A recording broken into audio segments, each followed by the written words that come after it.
All right, we're live. Welcome everyone to Stonewalkers. I was gonna do my table talk intro.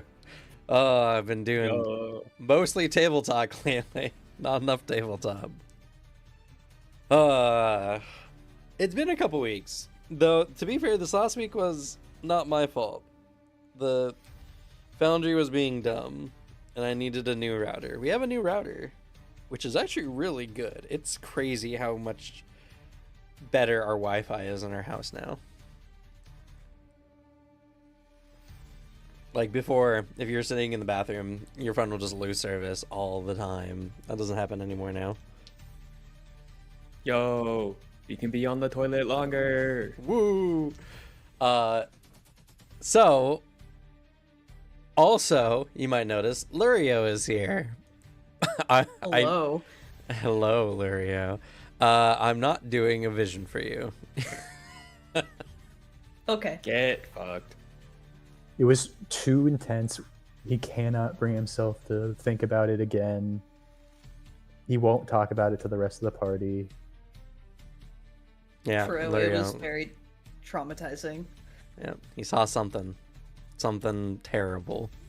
Probably not as terrible as Baranor, to be fair. No. And It probably not was- as terrible as whatever Paris had to go through that killed them. Yeah, Paris Yeah, isn't it's here a anymore. horrible thing. No. I What mean, if Lurio saw Odium too? I'll know later when whenever Odium is like knowledge, and then just everyone's like, oh fuck, I hope I don't meet that guy, Baranor Sweat. I have met that guy. He looks a little too familiar. Let's see. Can I solid full pass Everyone feed? else, like, there's a terrifying god embodying like a passion and hatred, kind of out and about. And then Baranor, I have to wrestle with the knowledge that a god saw me, called me cringe, and then tried to kill me. Oh, He didn't try to kill you. It felt like it. If he wanted to try to kill you, you would be dead.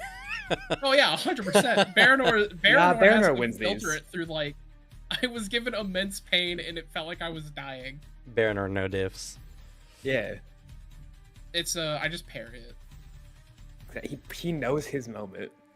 There is a Alright. sick game coming out hopefully next year called VA Proxy, where I've been following the dev work on Twitter for a long time, and one of the key trailers for it is the main character parrying a nuclear explosion. Oh yeah, that game. Yeah, you can just the game where you can parry anything, including the ground. That's how you stop fall damage. You parry the ground. more parrying than Expedition 33? Yeah. What?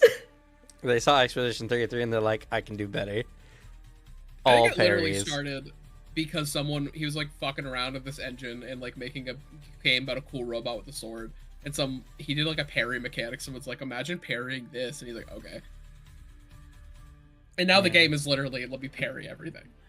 I like to think they looked at Expedition 33 and they said, parry this, you filthy casual. We need just more parry mechanics. It's sick. We just need more Expedition 33. That's it. Yes. Nah, I think we need more rally mechanics like in Bloodborne. We just need Bloodborne. All games have actually rally mechanics. I think even oh goodness. A game recently. Liza P has a rally mechanic. Oh yeah. It is Lies of P is probably the best not Souls, like, not from soft Souls like game. At least like the one I've played, I'm like, oh, this is actually good. It is very high quality, honestly. Anyway, so I guess as a refresher for Lurio, who hasn't been here for a while, which I guess, to be fair, you haven't missed a lot because we've had to call off a few sessions. Oh, really? Internet on my end, our router and everything just going nutty. Oh, yeah. But anyway, so you guys have pursued Yiltz to Greater Hexy, where he is going to attempt to speak to the Night Watcher, who is a ancient entity known for granting wishes to those, and you know that he's looking to do something to overthrow Palia, one of the heralds.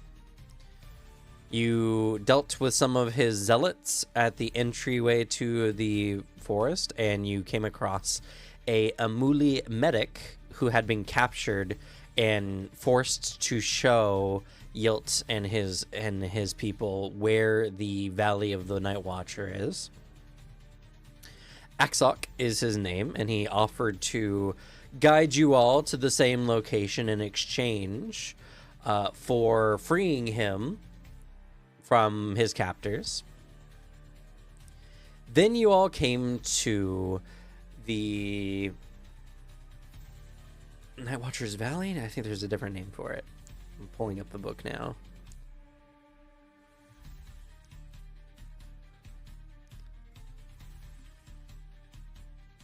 And as you all entered in, you became quickly separated by the dense foliage and forced to see visions, see deep truths, learn deep important things about yourselves,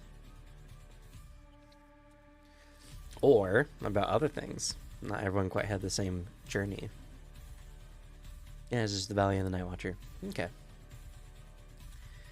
Just before you guys broke into this clearing, all reuniting at the same time, auspiciously so, you were given a vision of Yilt and his confrontation with the Night Watcher. I'll reiterate it because it has some important things for the battle to come. The haze shifts to reveal a vision of Yilt standing before a serpentine coil of emerald mists, which form a feminine face, the spren known as the Night Watcher. The Reshi woman, Kiana, stands beside him. For my boon, Yilt bellows, I seek the power to unseat a herald. Paula is not fit to lead. Let me take her place. Vines grow at Yilt's feet, rising in a mass until they part, revealing a golden knife with an emerald set in the pommel. This blade can slay a herald, the Night Watcher whispers. But before she can finish, Yilt reaches hungrily for the knife, and his hand passes through it. He growls, "You dare mock me with an illusion?" The spren answers, "Your boon is the weapon. Your curse is that you must persuade another to wield it." Beside him, Kiana regards Yilt and the knife with shock.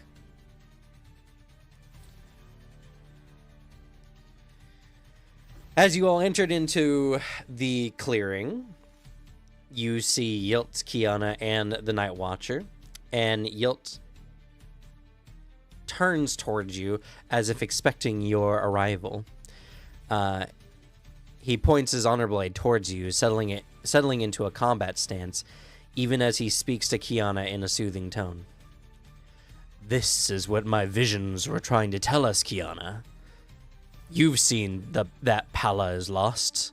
We've already claimed the power of a herald's blade. If you have the strength to strike her down, I will take on her burden."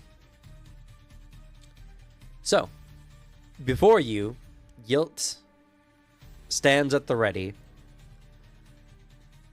with Kiana next to him, looking between him and the knife, concerned. Obviously, after you last spoke with her, she had some misgivings about how Yilt has been doing some things, but she has followed him up until this point, and she still held some loyalty to him, even when you last spoke. So, as you all enter into the clearing, we're going to enter into combat. Now, I'm going to give warning. This is an honor blade you're looking at. That thing will hurt you and or kill you in short order. I could take it. Oh I can god. take it. So just be aware. The Night Watcher leaves, dispersing into the surrounding vines and plant life.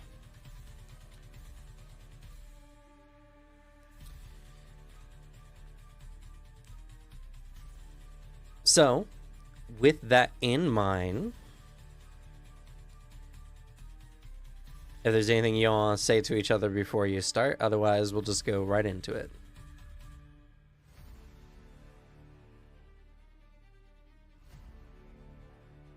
Damn. Paris not joining us?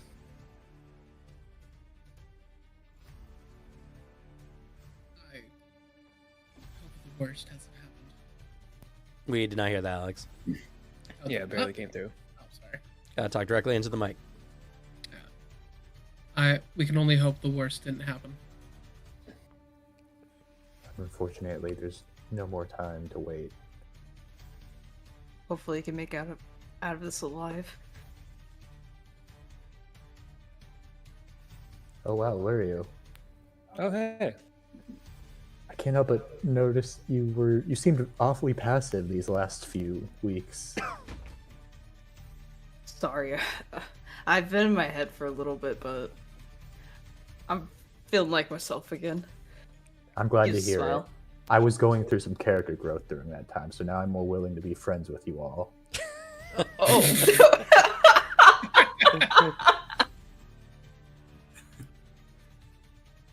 Glad to hear it. Yeah, likewise. Also, to confirm, Alicia, you are level 4, correct? Oh, I am level 4.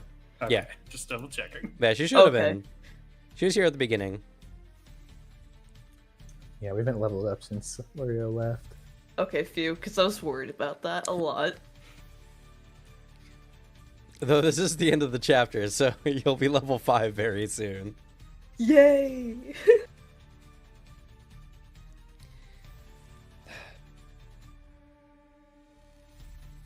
Well, journey before destination.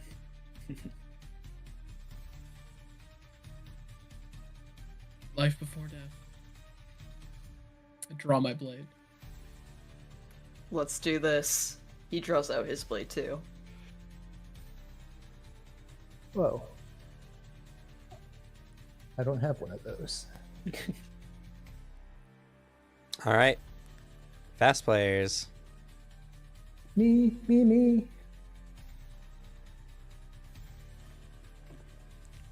Okay. Anyone want to compete with me to go first?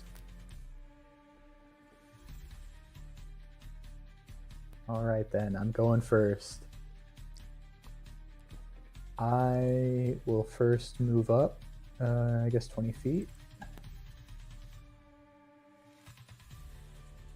Wait, you're still technically my quarry. Whoa. It only ends when I either end it as a free action or I choose a new quarry, and I haven't done either of those. Interesting.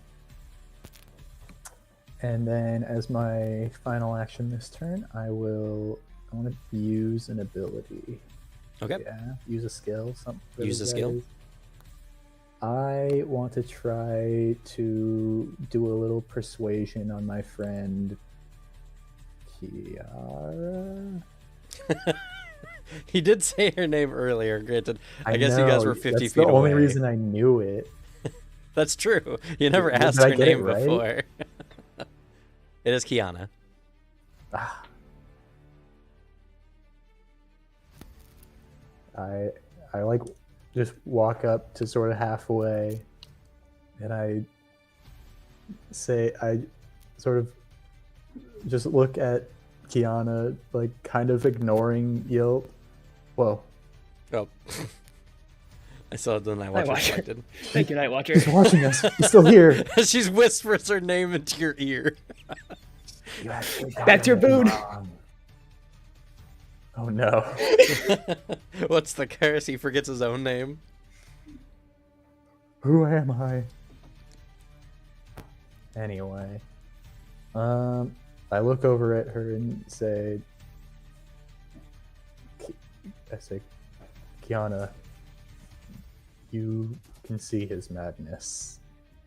I understand you've been committed to this path, but it's not too late to back out now. If you come over here, we can protect you from him, and once this is all over, you can go off on your own, do whatever you want with your life. Just you don't have to continue down this path until it's too late. Okay. Go ahead and roll a persuasion. Anyone want to give me a little aid reaction? It will cost I would really focus. love it. It seems kind of important to take the one person out of this that could take this blade. Yeah, I'm gonna be up in his face. So someone else was also down to spend some focus. Yeah. That's my only, because I think this is very important. Mm-hmm. I'll do I'll it. help. Oh, my boy. What are you doing to help?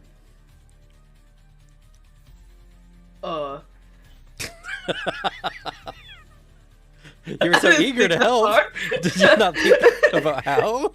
Say something noble, quick. You got this. He's the strongest guy I know. Kick his ass. See, I what could we're totally talking protect you. I about. could totally protect Oh. you.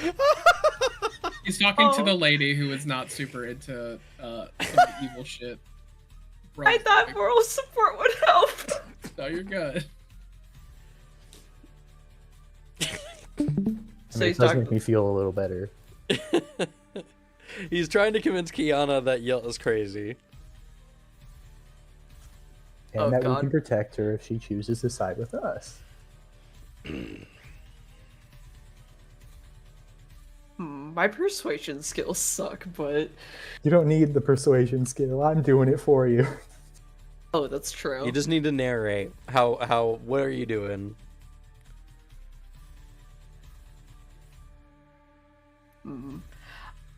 I think he's gonna like help him with this speech by saying, we can protect you from this crazy man. You could trust us. I swear. He doesn't know what to say because he's not good at persuading, but he's trying his best Okay. to help. Sure, your earnestness is definitely helping in this. Also raise the stakes. Nice. This is what we're talking about. I'm willing to take a penalty for a bonus. All right. I'm also very committed to this because my vision involved her, and I decided to trust a little bit of what that implied. Bum bum bum. Here we go, lads. Is this the right? Yeah, persuasion. Oh, I didn't target her. Oh my god. Oh my No! That's super terrible. That was almost really Oh. bad. I guess since I rolled a 2 anyway, I'll just use my opportunist Opportunist. to re-roll that stakes die. Okay. Imagine if you literally got the 2 complications. Oh. That would be really bad for you guys. Okay. This sucks. Can we do Got an another opportunity. tabletop stream about failing? I have some more things to say about it. About D20 systems. I mean, you got an opportunity. You did get an opportunity. You're saying all this, and to be fair, you are like 30 feet away from her, something like that. It's just a little. The camera pans over to her perspective, and it's just me off in the distance, like very quietly. She's like struggling to hear me. But you guys do seem earnest, and so with that opportunity, what I'm gonna say is that the next person who tries to talk to her, unless she's attacked, will gain advantage on their attempt to persuade her. Yes, I hope my attempt to persuade her just now has betrayed my intentions to my allies and friends that I kind of want her on our side. Can't believe you rolled a 1 and a 2. A 1 and a 2. Yeah, it's a real bummer. I'd like to think the double complication timeline is you sound crazy, you just like galvanize her against you like dramatically. Yeah, I say all that, and then I end it with, and I swear to God, if you don't do it, I will kill you right now. I will Don't kill say you that, don't say first, that. right now. You know what? Scratch this. You've taken too long to answer. I'm coming for you. Square up. All right, any other fast players?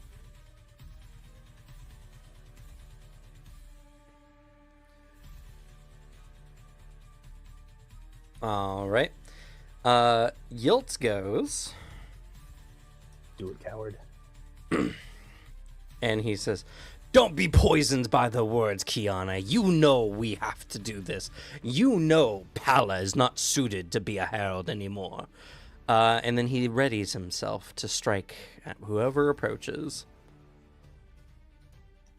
I'm not scared. I'll approach you.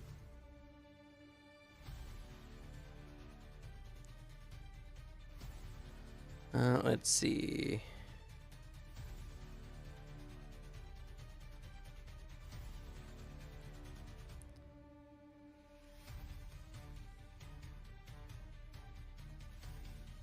Okay, alrighty. That is his first. So now, slow characters. Me. All right, you. First. Where the fuck? Enhance. Enhance.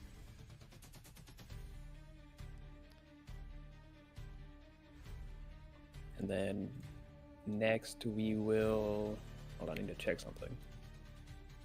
I get advantage on the gain advantage action against him? Shit's. Hunter is OP. What the fuck is this class? I will gain advantage on him. Okay, how are you doing, so? I will use my perception to study him and where best to. Any holes in his stance, where best to place my arrow. Okay. All right.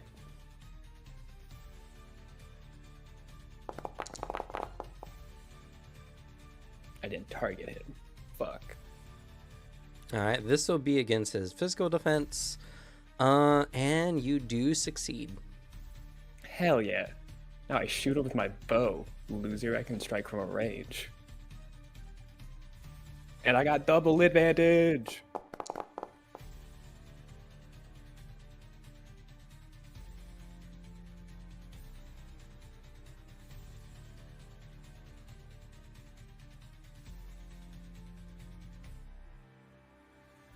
Okay, so I was just checking over one of his reactions. Good and good. All right, that definitely hits.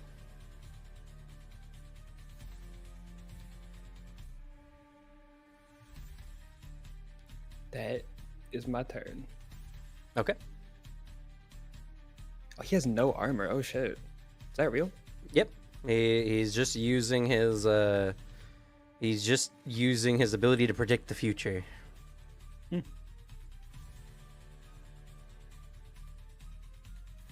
All right, next slow player.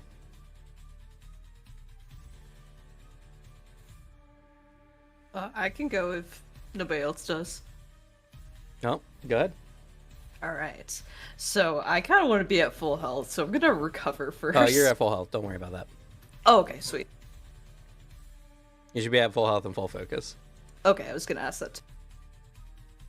Awesome. I will move as far as I can to get close. Okay. You can move. Well, I mean, every movement is 30 feet, so. Oh, like every square? No. Every Oh, you sorry. have a move action, and the move action is 30 feet. Oh, okay, sorry. I got confused. I was like, what? That's weird. Isn't it based on your speed, not just standard 30 feet? Yeah, No, Lurio is just fast. Oh. Oh. Yeah, I got up to 30 Sweet. feet right now, right there. It's the way he said it weirded me out. My bad. But, okay.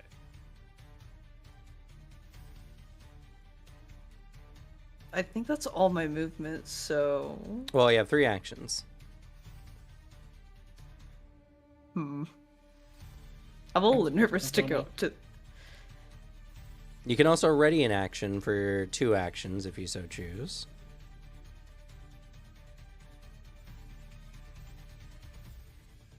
Hmm. You also have stances you can get into. True.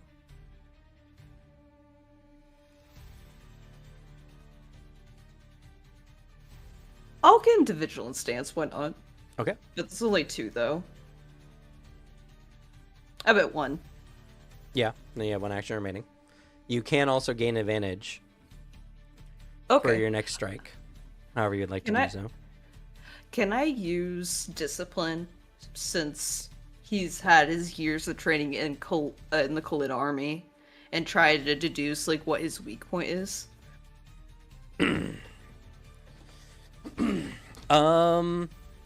Yeah, sure. I like that. This will be against his cognitive defense. Okay. Oh, I forgot to target him, my bad. It's all good. I do believe that succeeds. It does. Okay. And I'll give you a little information based on that. So using your discipline, you know roughly that this Yilt does seem to have some martial training. Though with a blade of that size, it definitely seems like his stance seems off to you. Maybe they'll give you some kind of advantage. Which it does, since you gain an advantage on him. I will definitely let, oh my god, Circle know. Okie dokie. Alright, It's my turn. next slow player. I got a pretty simple turn. I will move up.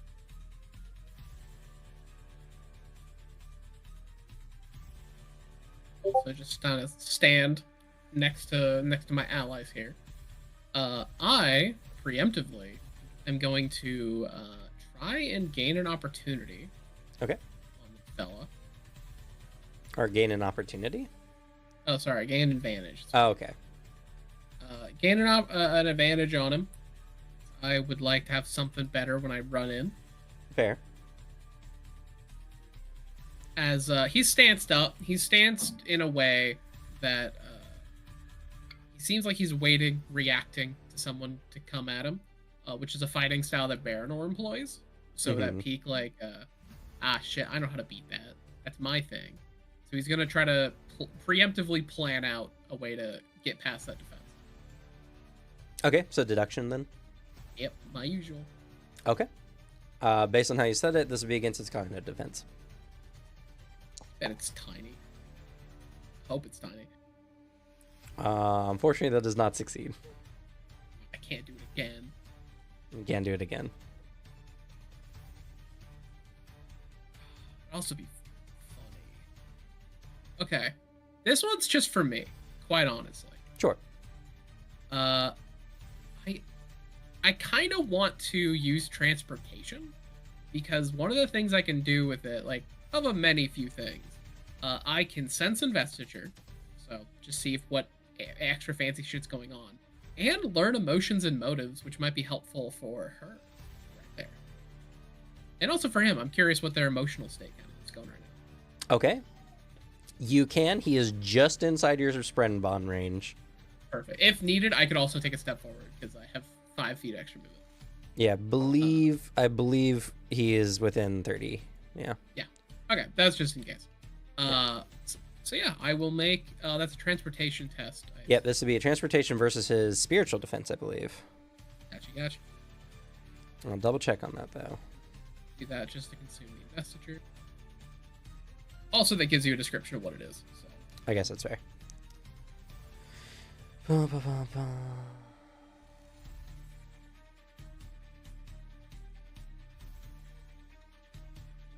don't think it says there.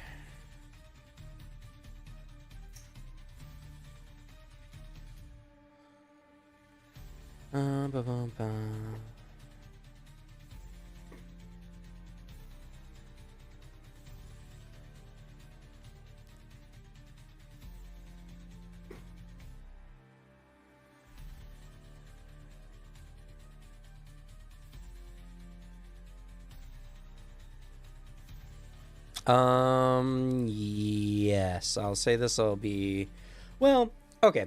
It doesn't say specifically. I'm going to say this is based on his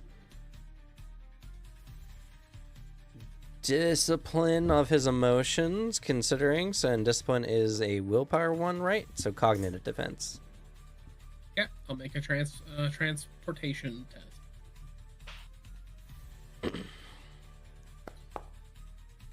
Oh, Hell yeah. Baranor the goat. okay. Interesting. I like that. So, you look into his like emotional state currently. It is surprisingly very still. He doesn't seem necessarily erratic. He seems incredibly focused. Though you do see some hint, something in his like his spiritual core that is something that doesn't belong.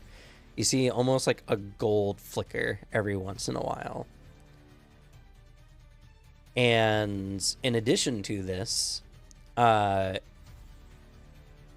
you notice that a simple thought of moving or doing whatever seems to cause his spiritual core to like fluctuate, that flame, as before. You might be able to use this to your advantage.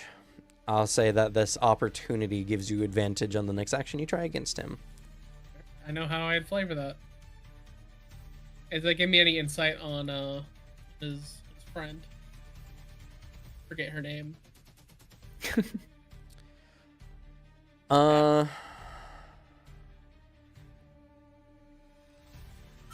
I'll say not in the span of time, unfortunately. It takes a lot of focus, and you can focus on one individual at a time. All right. I'm ready to kick ass next turn. Okay. I like how you all Power Rangers run up in the line at him and stop waiting for the enemy to approach. I'm not moving it alone against a Shard Blade. I'm like, I'll do something to get me killed if it proves I can be strong. But like, I'm not gonna always try to kill my character. Yeah. Baranor's not suicidal. That's a Shard Blade, right. bro. Next up is Versailles. Versailles is going to activate his Abrasion. And then as well, his Enhance.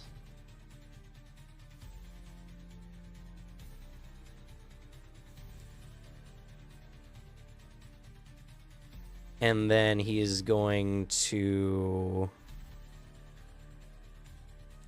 Oh yeah, I don't think I have an action for the skate. It's just a part of the Abrasion.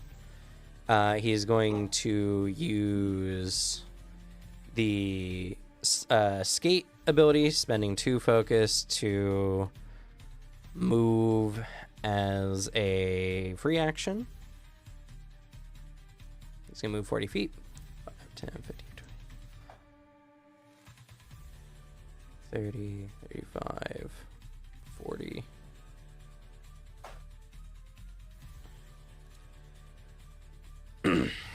He stops. You'll 45 feet away on purpose so that we would have to take 3 whole actions to get to him, huh? It says specifically that he starts 50 feet away from the players.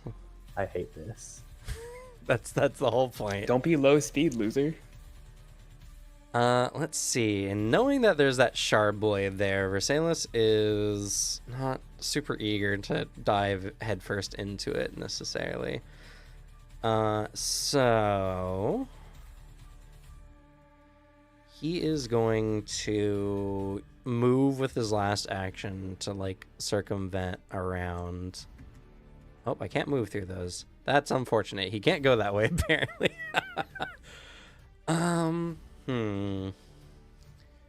He knows he's gonna get struck too if he gets too close. That is unfortunate.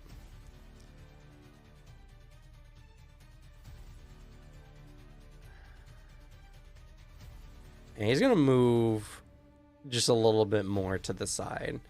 So if this guy runs forward or anything like that, he's going to have to worry about, probably, if he knows anything about Radiant, a Dustbringer coming around his flank, which is not good to be in that position. So, all right, that's going to be Versailles' turn. And finally, we have good old Varda. Where's good old Varda? A clinch hitter.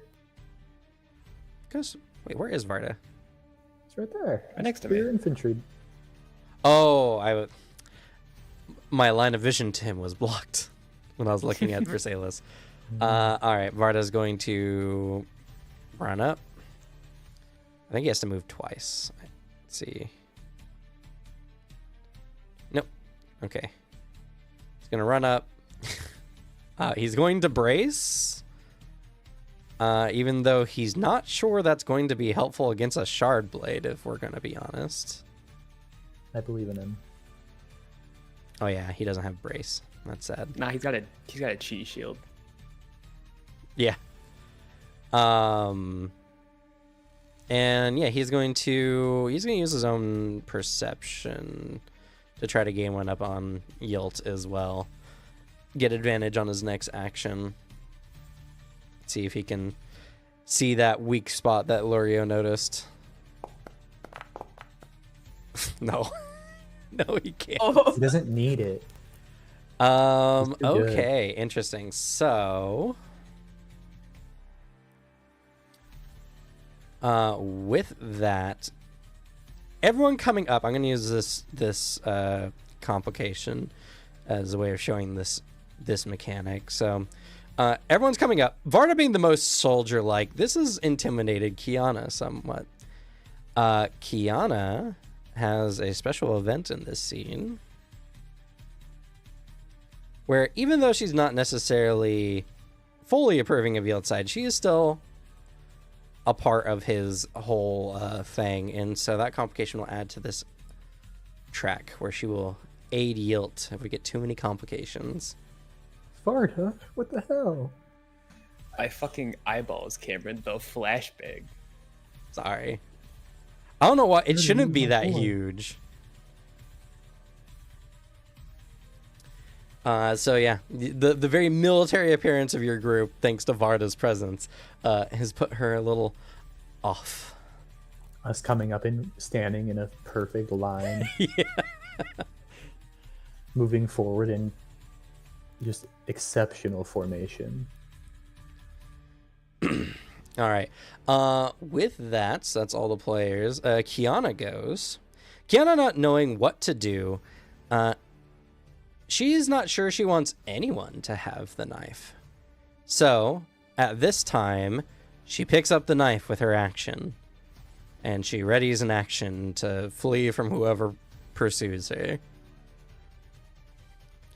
Yilt gets his next action. And seeing her pick up the knife, he's like, right. All right, Kiana, I'll make sure you get out of here in one piece. And he is going to use... Let's see...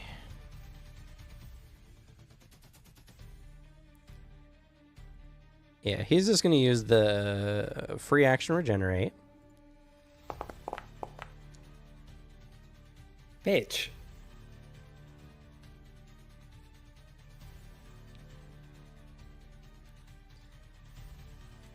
And then what is the range of that? All right. And then looking over everyone, he looks at you, Circle. He's seeing to be a problem. He raises a hand in your direction, and suddenly from the ground in front of him, a stone sphere launches from the ground in your direction.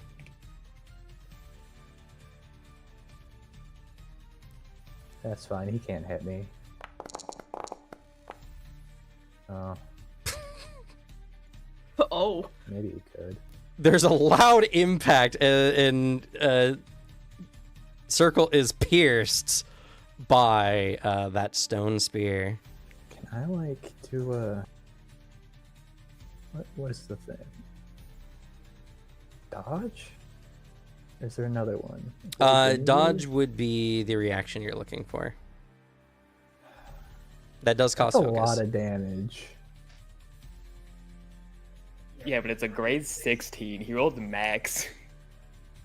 Which is fucking hilarious, actually. I mean, I kind of think dodging would be nice. Right, everybody? That's why I want to keep my focus, because I want to have the dodges. Yeah. Yeah. I guess I'll use a dodge. Let's see. Okie dokie. And even though I know more often that you want to avoid the attack altogether, dodging can also... Oh, no, it's just the attack test. Never mind. I thought I just imposed disadvantage on the attack. Okay. Never mind. I thought you could disadvantage the damage. It was also good. 19. Yeah, it's lower. 22 damage, circle. Good God.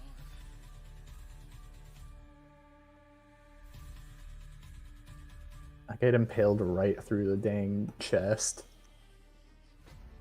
Start coughing up blood immediately. Shit. Get that out of you. Heal. Alrighty. I'm fine. That was Yelt's turn. So, next round of combat. I'm going slow.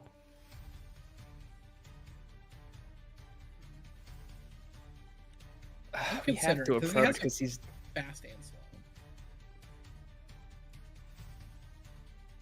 Sorry, what'd you say, Alex? Like, Bro has the fast and slow. He is a boss so it might character. might be a good idea to move faster. He's already got advantage on him. Oh, and did you mean to go fast earlier, Baron? I double clicked and I wasn't sure if I hit No. you. Okay. I'm considering doing it now. So I think I might go faster. Now For what? one.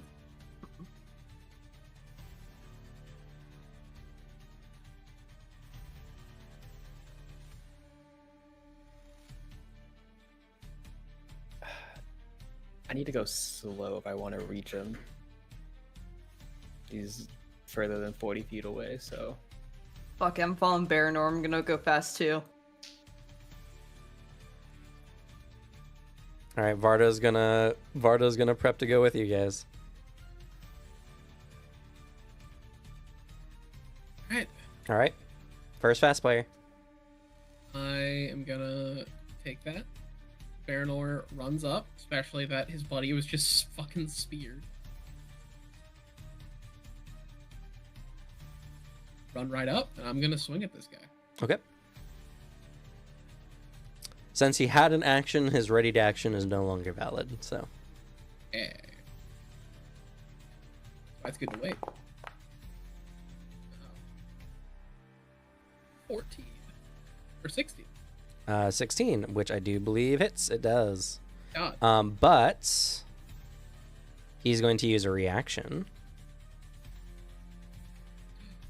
Tension parry. He increases his defense by 2, blocking your blow. Oh. As you strike him, he hardens his clothes in the exact spot of your strike at the last moment as you feel your blade bounce off as if you had struck in a metal or a metallic object. Baron like pulls back, right, stanced up again as he's going to try to use deduction again. Okay. Gain advantage as he's like adding this to his deduction. He's like, I'm getting to know a bit more of his powers. Okay. See what I can do. This will be against his cognitive. Success. Yeah. Yeah, I hold there. Okay. Not spending. I'm not. I thought about it. It's like, what if I grazed? But no, I need my focus.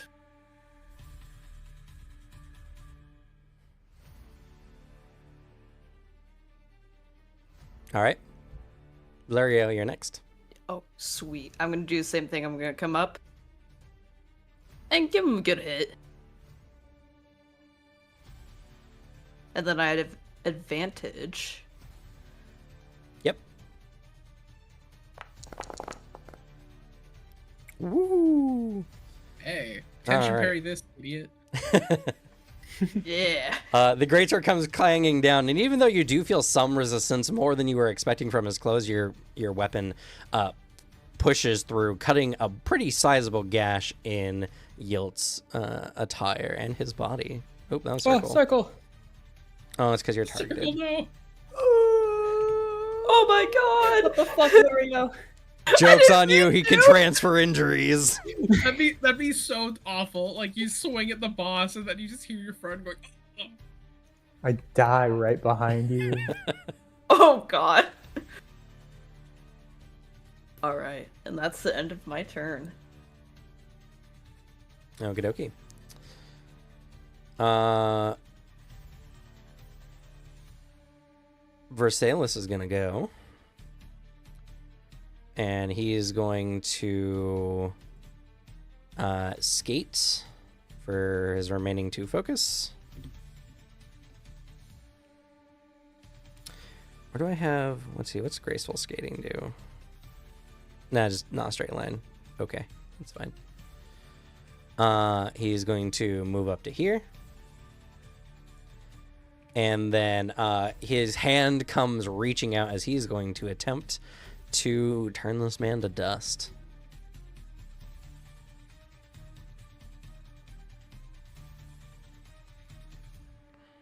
With division. I'm so sad that there's no action for this.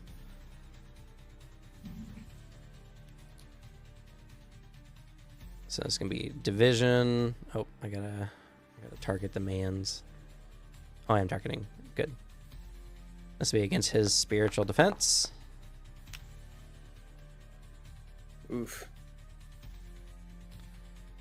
Okay, that is a miss as Versailles comes out quick as a flash, and it seems that Yilt was anticipating this, stepping just out of his reach, but Versailles is going to spend a focus to graze him with the damage. Oh, he can't spend a focus. Damn it, I spent all my focus. Never mind. That's sad.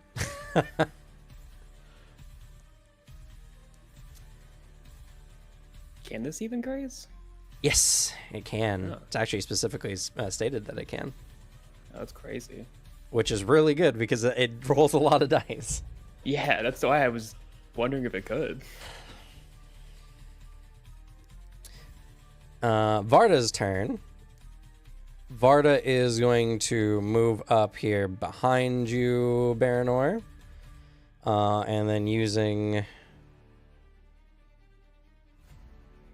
Let's see. He has a short spear. I thought he had the long spear. I'm sad.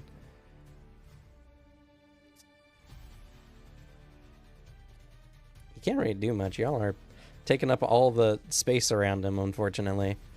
Yeah, it's real annoying. You should see where I'm gonna go.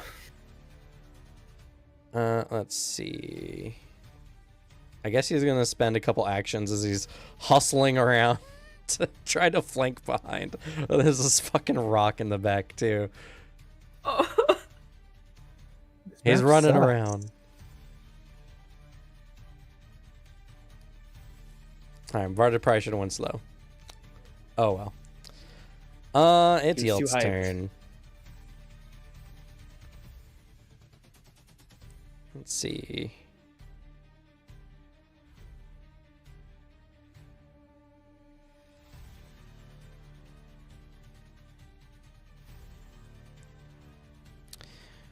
He is going to go.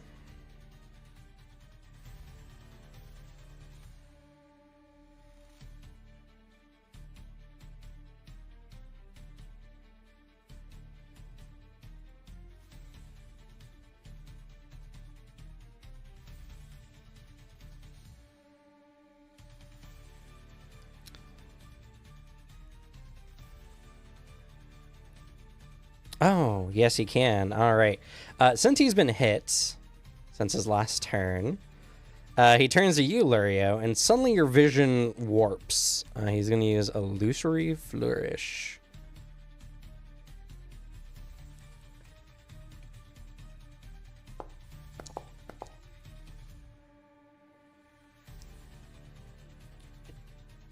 This is against your spiritual defense.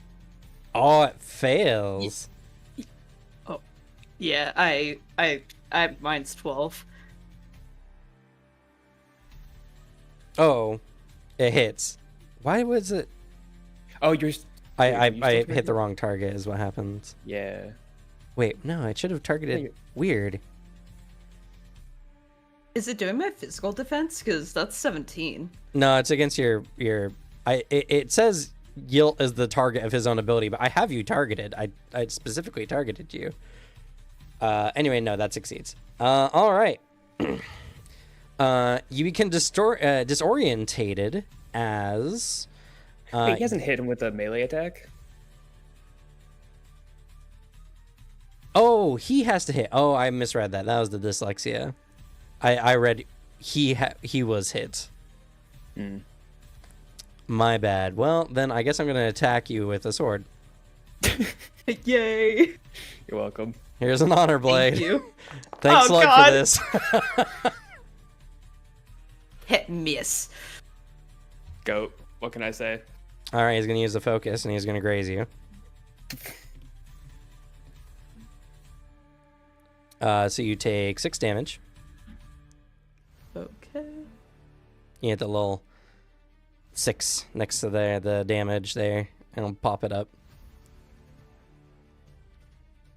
I was wondering how to do. I was like,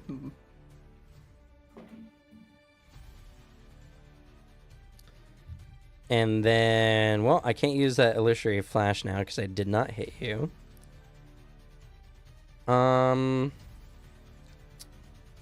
So he's just going to.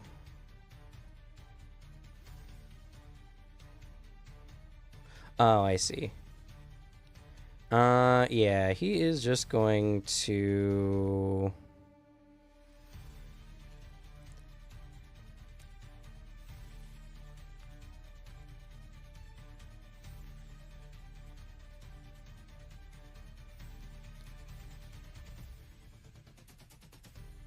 He has a lot of 2 actions or free actions, not a lot in between.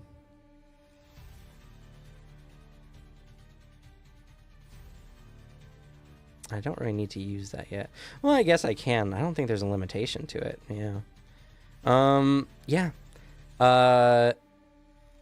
Even though you're not using transportation at the moment, Bernard, you do notice some glowing flashes around Yields. Or at least his soul. But he seems to become more determined. He gains some focus back. Uh-oh.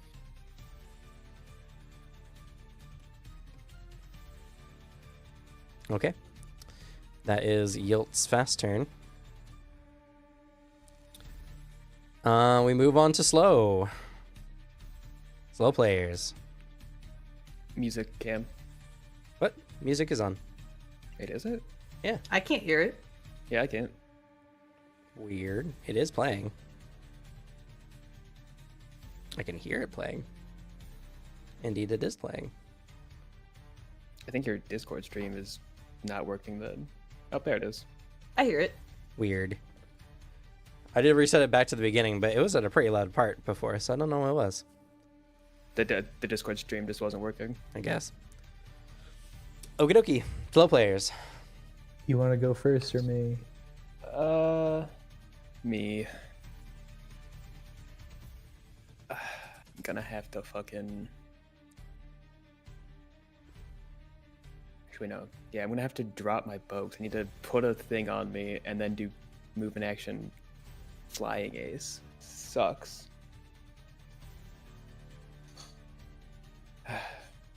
Storm's gotta keep the pressure on.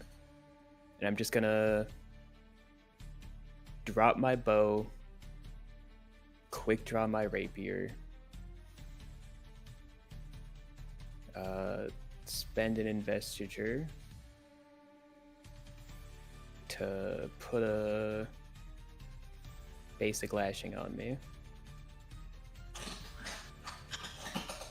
for 1 action, and then I will fly up and then I will flying ace it. Okay. Charge. I'm gonna taking inspiration. I am gonna just fly and charge and stay directly above him, flying upside down. Okay. And Ooh. That hits, and it has an opportunity. You can spend that to crit, which would max your damage die. isn't there an option to make him lose focus? Does he need that? I mean, you can spend He wants to opportunities to phase kind of do whatever. It's a narrative die. So, Slug, can I make a suggestion? Yeah. Could you please try to move her out of the way to create a place for me to stand?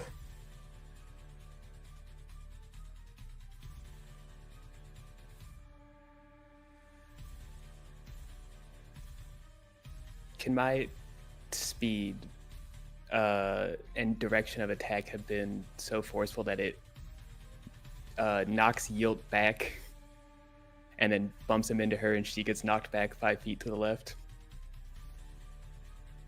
sure. That's Yeah. what I would like to use an opportunity for. Okay. You could even say that you were just, you came in so fast and daring that she gets spooked a little and steps 5 feet back. I think that's fine. Okay. I'm good with it. I end my turn, spending an investure to keep up my enhance. Okay. I'm going to move you here to make things easier. I am okay with that. All right, circle. All right, I'm last up here. So, my boy Circle. I'm still sort of like brewing over the visions I had to go through in the forest. Oh my god, Cam's a cheater. What? Did the thing just not come up for me? Bill never took any damage. Yeah, it did. I don't see the message, but what is going on with my computer? I don't see the message. Oh, okay. Yeah, Yelt takes 9 damage. I did 8 damage. Oh. The That's most recent forever attack. ago. I'm sorry. I was actually just caught up in the opportunity. That's a good catch. Thank you. So anyway, Circle's brewing over the vision he went through in the forest, where he had to sort of loosely solidify his ideals, but he was still kind of unconvinced. And then after showing up back here, meeting up with his friends again, he is more convinced of why he's fighting and what he's gonna do here. And then, even though he's so damn hurt now, he'll just start moving forward, and I want to say the second ideal. Ah, okay. All right. Knowing you're going into peril, knowing that you have to do this, you have to stand strong, you speak your second ideal. And I definitely know what those words are supposed to be. I can send you your clip, I suppose. Oh, I was reading a little bit on the Stoneward description thing here. Is it different for everyone? what do you mean? The ideals? Yeah. Yes. No. First is everyone has the same one. Each order has the same second one, and then third and fourth are more personalized. Second ideal is the same. every Well, it Stonewalker. depends. No, they're different for each of them. For 3 and 4, yes. No, for the Number 2 is second. the same. Second one seems to be implying that it's different here. Unless did it's I different for the misclick? stone. Unless it's different for the stone wardens. Like every Windrunner has, I will protect those who can't protect themselves. Yeah, The no. difference is that The other they could orders be have like- different second ideals. That's what I just said. Beyond the first ideal, each centers on humbly supporting those in need and helping people achieve their dreams, while each stone ward expresses the words in their own way. They tend to follow certain patterns. Yeah, there's always that mix of like they either come up with something of their own, or even like the ones where they give you like here's kind of a set thing you say. It can still be modified. Yeah, and then it immediately goes on to say the sections below suggest common phrases you can use to inspire your own oaths, and it's not true.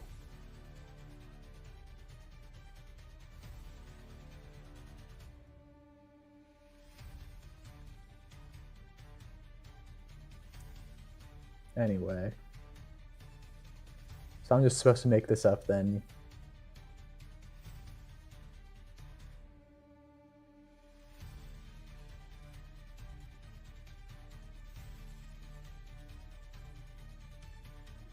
I mean, you're supposed to roughly say the same thing with the same vibe, I suppose. In the book, it literally just has different ideals stated for the second ideals for each of them.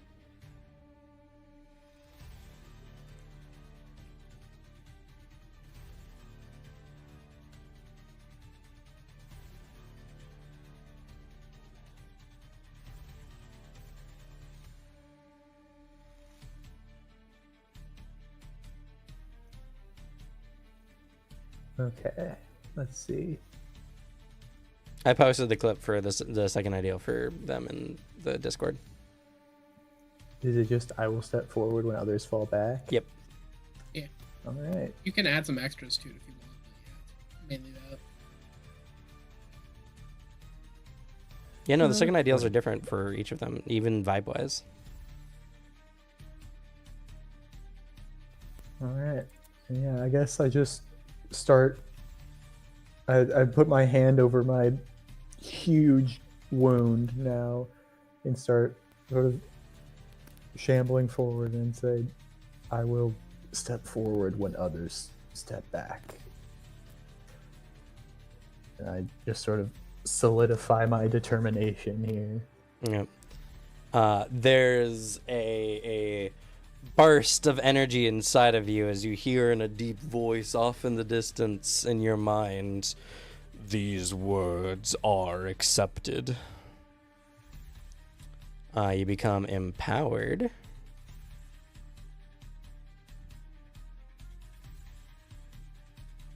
You gain advantage on all tests, and your investiture refills to your maximum at the start of each of your turns. Nice. It's a good time to have it, for sure. Yeah.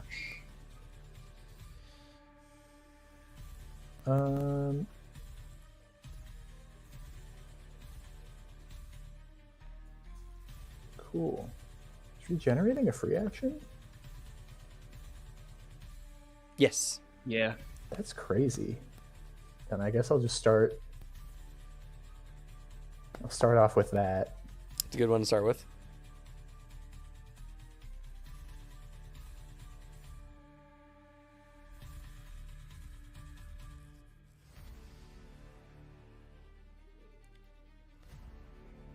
It's not. Do I not have me selected? Is that the problem? You just gotta hit the little heart. There. No, I had to click on my token first. Oh, weird. Nice. That was a good roll. Yeah, I needed it. I'm close to half health now. And then I will. I'll enhance myself. Okay.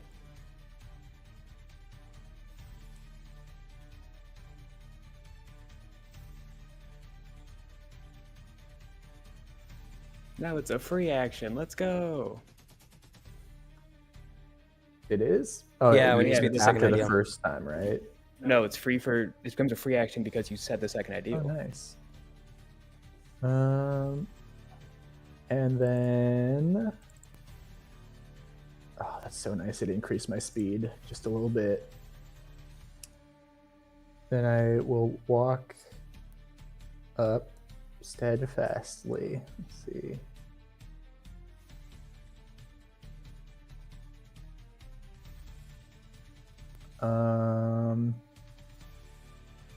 I think technically that's an obstacle you're standing on.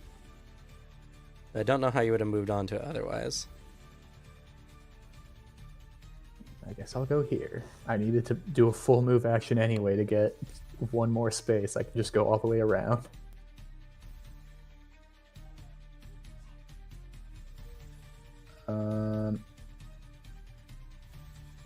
Yeah, is that did everything I just do, was that one action? Soaring an ideal is not an action, is it? It's not an action, no.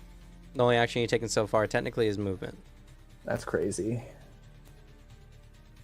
Being a radiant is busted. Well, speaking of the second ideal, it let enhance become free, so. Yeah. Yeah, then I guess I'll move again. Just go all the way around her. Okay. And then, since no one else seems to be doing it, I'm just gonna use my own opportunity to try and persuade her again. Okay, raise stakes. Let's see. All right, while you think about what you're going to say, I'm going to pee real quick. I have to go real bad. Have fun. Okay. Don't fall in the toilet. I think it'd be way more interesting if he does. It's true. Fair. Anyway, I knew what I was gonna say. Nope, you're figuring it out. All right, let's all workshop it now while he's not here to call us out for Exactly. metagaming. You say, if you don't listen to me, I'm gonna fucking kill you. Do you see how much I'm glowing right now? You should be True. intimidated. No, just get him out of here. Just fucking rock a polter. Just, you know? Yeah, I think that's a feat or a level up thing I have to take. Lame. Yeah, I don't know if that's true, but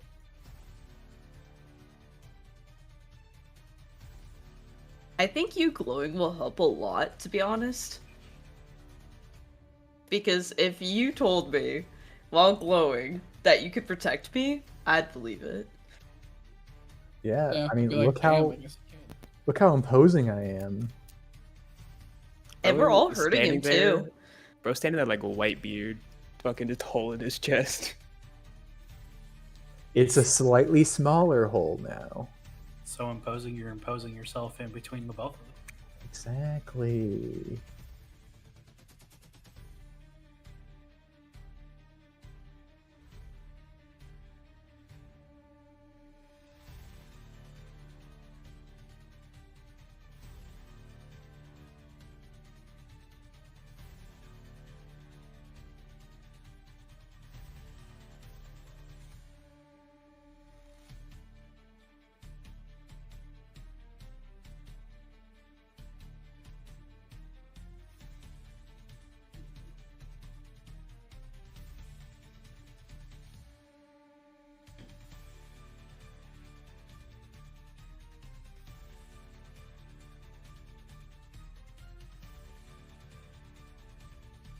Guys, I'm gonna just roll a 1 and a 2 again, aren't I? Don't say that. No, you're gonna roll a 2 and a 1 this time. Just No. believe in the Paris that believes in you. You'll be fine. Paris is dead. He believed in me and it got him killed. You don't know if It's he's your dead, fault though. he's dead.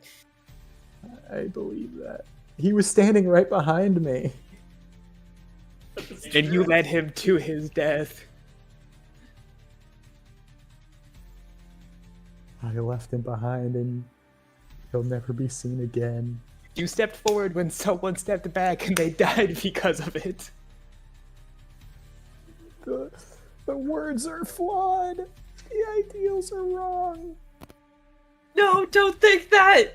Don't say that. You're Friend's gonna You'll fucking- lose it. I immediately lose my power. Baranor was the true friendship that held that bond together. No. For Paris. This party was held together at Baranor. Now that he's not here, what's even the point? Shut up! Shut up! Shut up! What's the point Shut of up! being Shut here? up! Shut up! I kind of want to stop improving my life and maybe just start going goblin mode and belting into the couch. Yeah. He's just eating a bag of chips. I don't really care about like proving myself. I kind of just want to, I don't know, do nothing. Yeah, I mean, the person you needed to prove yourself to is gone. I'd like to actually make, instead of just I'll become the best that I can be, I kind of want to become the worst. See what I can do. Yeah, like it feels way easier to just sort of keep going down from here rather than going up to where it was before and then further up. Like, that's crazy. Let's just aim for a new personal best on this bottom part. I can make myself worse.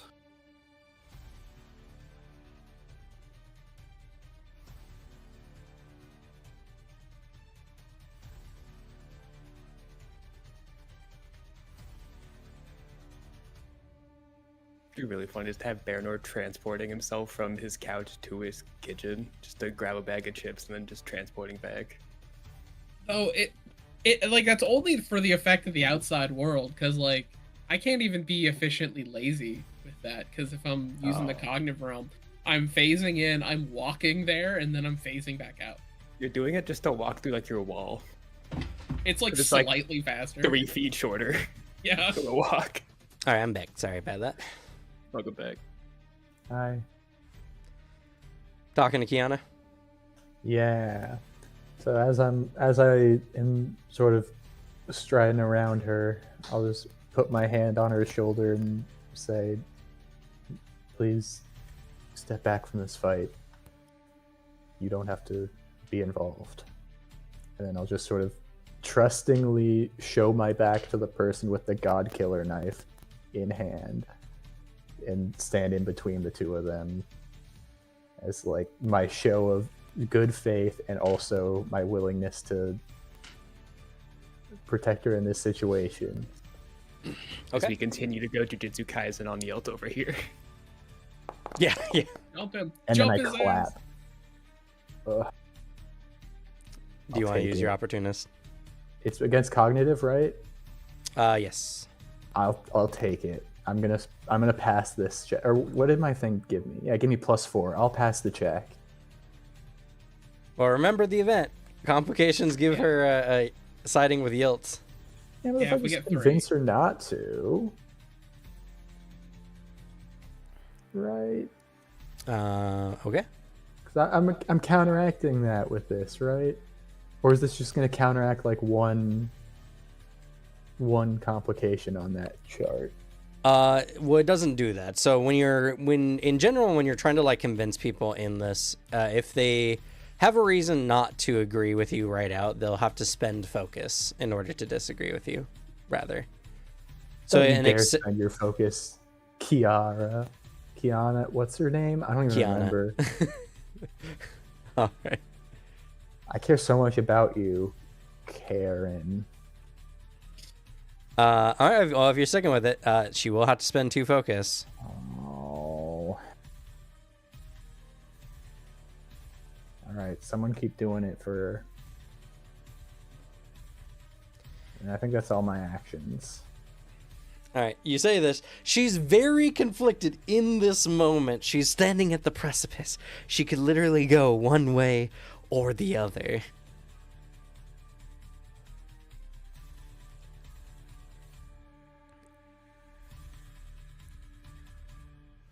Alrighty.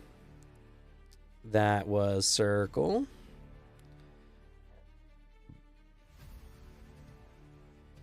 And Satal. Okay. Got it. Yilt's sneering at the fact that he's being completely surrounded at this moment. Just looks at you all and he's like, "You know not who you face." and I'll make sure you know it. He is going to. He doesn't have a whirlwind attack, does he? He is going to. He's gonna strike at you, Circle. Do it. I'm not afraid. Well, let's see. Well, he knows that you're releasing though, but he's doing it because he feels like he has to. You are the one trying to convince her, and he needs her more than anything. So he is going to strike you. Oh no! First, what he's going to do actually, he's not in an advantageous position, so instead he is going to vaulting stone.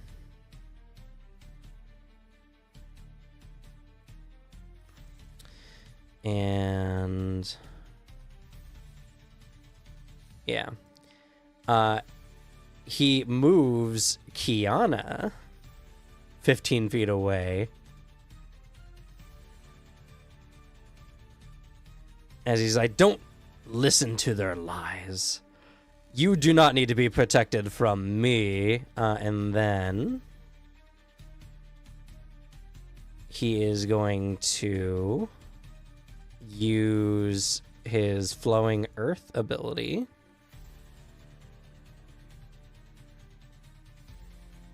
And I don't know why it says it's an action, because it literally states in the action that it's no action required.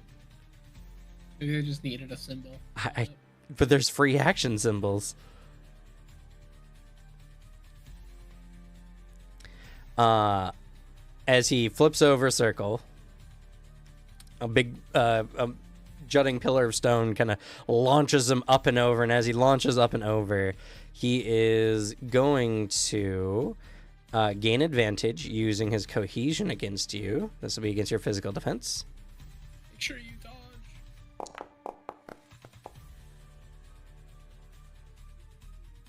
That succeeds. His maneuver puts you temporarily off balance as he then strikes you with his honor blade. Maybe now I should dodge. Yeah, I'd like to do my dodge. Okay. All right. You will still be hit, though. I mean, at least it's not critting me. That's true, because it would, and that would be actually a bit worse. Still 17 damage, though. Yeah, so I'd go down. Oh, you go down. Well, then we need to go and use the shard blade injury table. Am I dead, guys? Did he just decapitate me? If you roll bad, Yeah. It'd be so funny to just swear my second ideal, immediately get killed off. it kind of would be. If I was reading that in a book, though, that would be like, oh, I can't believe that just happened. No! That would definitely be a great but sad moment. Yeah. I wouldn't be too upset about it, even though I love my boy Circle. Alrighty. I'm back with Perkle. His twin brother. So you need to roll a d20. I should have remembered that page. I'm dumb. I'm very dumb. Roll a d20 and subtract your... Oh, you don't subtract your armor value because it's a shard blade. Yep, you just roll a d20. 12. High is good, but you still suffer a spiritual injury. The target suffers a permanent injury. Any severed flesh turns gray and lifeless. Non-invested healing can't heal this injury. Good thing you have some invested healing. Thank God. Ew. Could have been worse. And then...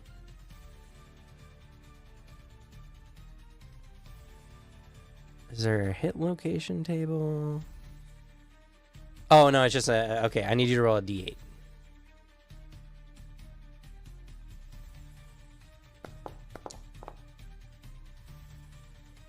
That went wild. All right.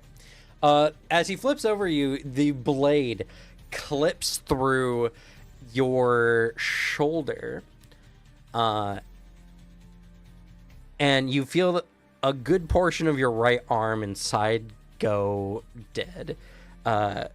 You are shocked by this, giving you this surprised, the surprised condition permanently until you heal it. Yeah. We It's also usually like not great. we don't know. I don't think that you can heal that. True. It's unprecedented. Guys, this is bad. I can't use my reactions. Can't take a fast turn and gain one fewer action. Ugh. Yeah. That sucks. Real bad. I was sort of banking on my reaction to make sure none of y'all roll a complication. And then I think there was something about radiant healing after the second ideal.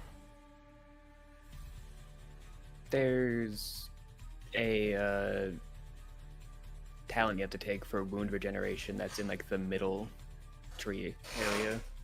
Oh yeah, when you regenerate, spend 2 inches to recover from temporary, or 3 to recover from a permanent one.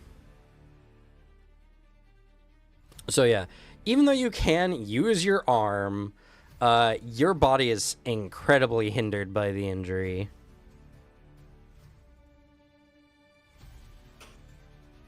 Wait, so since I don't have that talent, my wound regeneration talent, can I not heal this?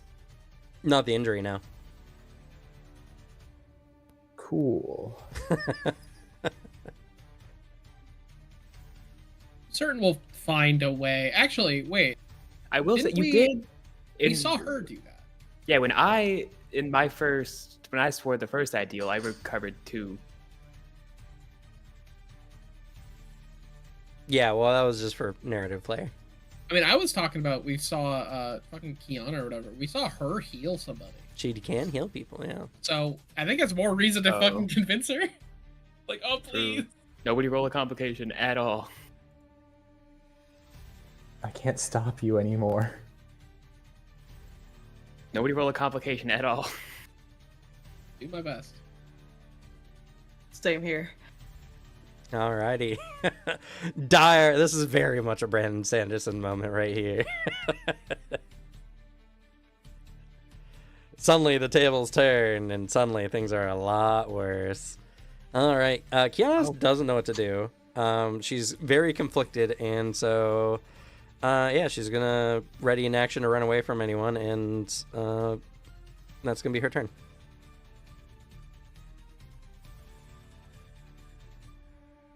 Man, he had got an angle between us too. That was fucked up. Alrighty. Fast players. I'm gonna go slow. Circle!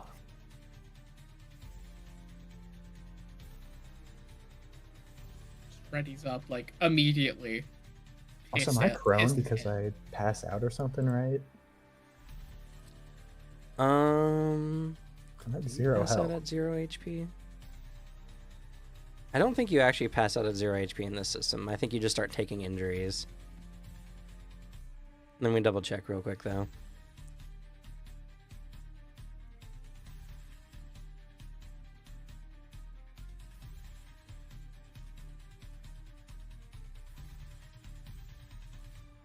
Well, you go unconscious, right? Oh, no, yeah. After you reduce to 0 HP, you become unconscious and suffer an injury. Yeah, so you go prone.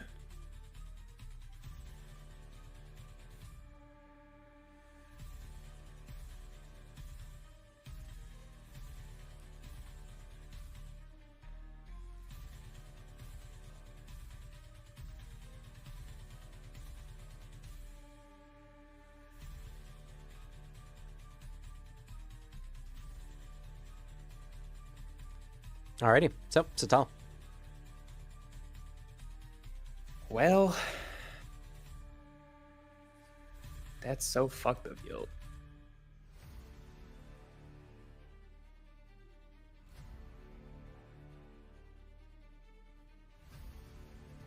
I would like to gain an advantage using gravitation by based on the fact that I'm coming at him from a slightly elevated position at like an off angle. Okay, I agree. This will be against his physical defense.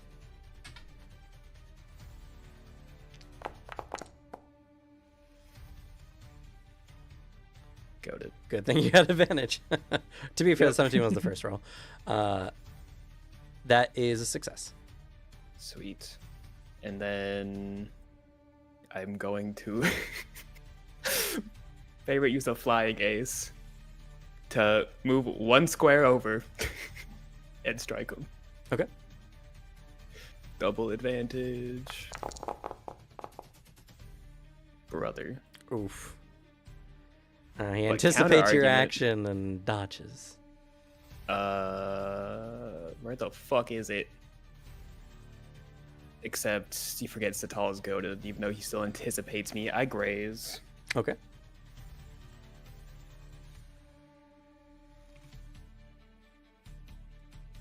Yilt is grazed by the attack. You stay away from him, monster.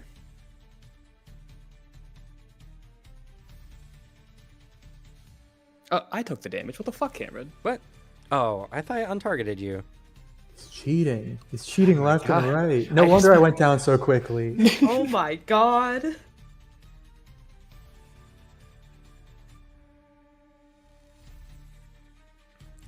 All right. Alright, I spent 2 investitures there. I believe you spent one action so far. I gained advantage and then. Oh, you gained flying advantage. haste. That's right. You're right. Oh, sure is an action for gain advantage. Yeah. Oh wait, there There is one. Oh, well, My bad. to My be bad, my fair, bad. my enemies don't have it, so it's still bad. But alrighty. Okay. All right. Varda, seeing that everyone has moved, he's like, "Shit! Ah! You dare!" Strikes with his short spear.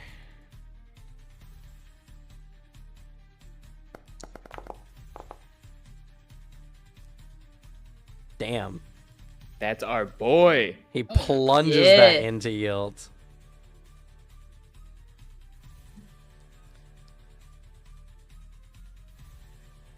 Is now Varda's spear sticking through Yilt's torso.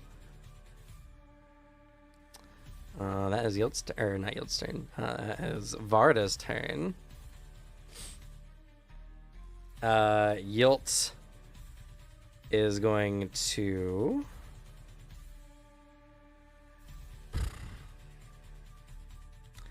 he's gonna breathe Stormlight, which he does not have as an action here, which I'm very sad about. All right, good turn for us. Good turn. And then he's gonna also free regenerate. Well, not free Wow. regenerate, free action regenerate. As he just leers at Varda. You have a feeling that Varda's about to be struck by an honor blade in a moment. I can handle you killing me. I can even handle you killing Paris. But Varda, Well, then I guess you guys You gotta do something, because monster. Varda's done the most damage to him so far at the moment. At this moment, rather. Slow players. I must avenge my buddy. First, I move around, so it's nice and safe. Okay. Then, gain advantage. Going to deduce his next actions with like that very cold, quiet, and pissed off as hell that his buddy has an arm that cannot use no more. I'm going to try to figure out his actions. This will be against his cognitive. Yeah. Success. Then I strike. Raise the Go. stakes. Let's go. Boom. Oh, 25 with an opportunity. Yes. Get shit on, idiot. Let's see. As much damage as possible. Well, if you use it to crit, unfortunately, you will do only one more damage. Ew. You've Hit him almost so exhaled. hard. He reflexively breathes out a bit in a gasp and loses some stormlight. Let's see. 'cause he's Ooh, in I a could, situation- yeah, I could say that. Honestly, because like I was thinking like, oh, it'd be so cool if we get interrupted. So that puts it into words. Like, I'll let you spend Yeah, both Baronor- opportunities to negate his breathe action and reduce him back to what he was before. I'll take that because like yeah, Baronor runs around as he's breathing in Stormlight, and like just that little touch of like healing starts to hit him. Like from behind, Baronor makes like a great connection with him, though he still dodges out of the way because he's not dying from it. As he lets out an exhale of pain, just all that beautiful Stormlight just going right back out. Oof. Okay. Let's go. You stab him just in the lungs as he's breathing in, and some of the stormlight leaks out. He got enough for the regeneration, but that was it. Also, he now has a new target. Good. He's impaled by 2 people. Oh, this is a very Lord Ruler situation here. Yeah. All right, that was Baranor. Alright, I'll go. As Lurio's sprinting around, he tells fucking Yilt over here, "Leave Circle alone, you storming crab!" Tries to gain advantage on him with athletics, try to maybe, Overpower this fucking thing. yeah, with his bad stance. Okay, yeah, hey, I like, you know what, Oh, raise the yeah. stakes on this. Alright, let's do. This will be against his physical defense. I'm targeting him. Good. Oh, Okay. My. Oh, I'm no. sorry. Wait, no. Not all complications have to go to Kiana's chart. You run up. You do gain advantage. I believe that was a success. It was on the dot.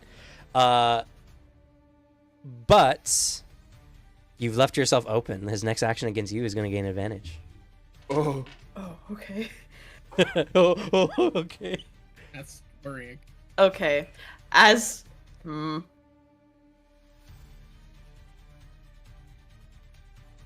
Fuck, I'm gonna hit him. You got it at this point.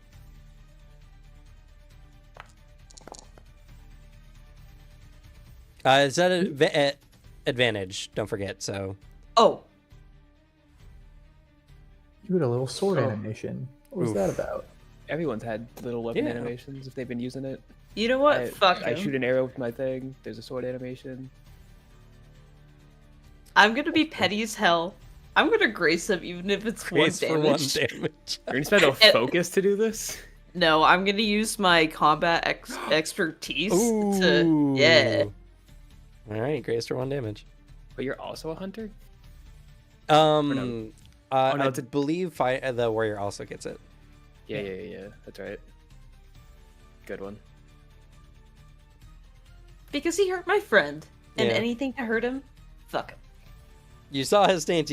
You came down, but he moves just a fraction out of your blow, causing you to scratch his face as you're coming down, but putting you in a disadvantageous position. All right. Circle, do you want to go, or do you want to let Versailles go first? I'll let everyone get a go at him after my downfall. Okay. Versailles is going to Brave Stormlight because he is out. Versailles, what do you say in fury at my unconscious form? He breathes in, he sees this, he knows everything's going cattywampus, but he says nothing. Instead, he channels a strike into Yield with everything that he can manage.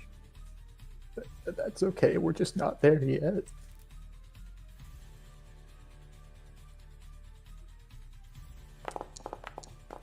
Oh, and he misses. That's everything he can manage? What the fuck? He tried, but Yield just dodges out of the way, predicting the blow, even though he was not looking in that direction. Unfortunately, that is the end of Versailles' turn. All right. And he's going to stop maintaining his abrasion for now. No, he's going to keep maintaining it. He doesn't want to get grazed. I'll do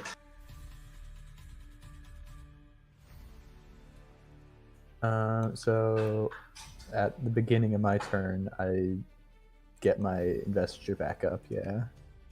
Yeah, and you can regenerate as a free action as well. And So. then I regenerate. I assume it has to be in that order. Oh my god. Good enough. That's enough to get you on your feet. You regain consciousness. Don't forget, even though you're slow, you only have 2 actions. Oh, you're right. Damn it. Okay. It's just a Satal flying directly above you.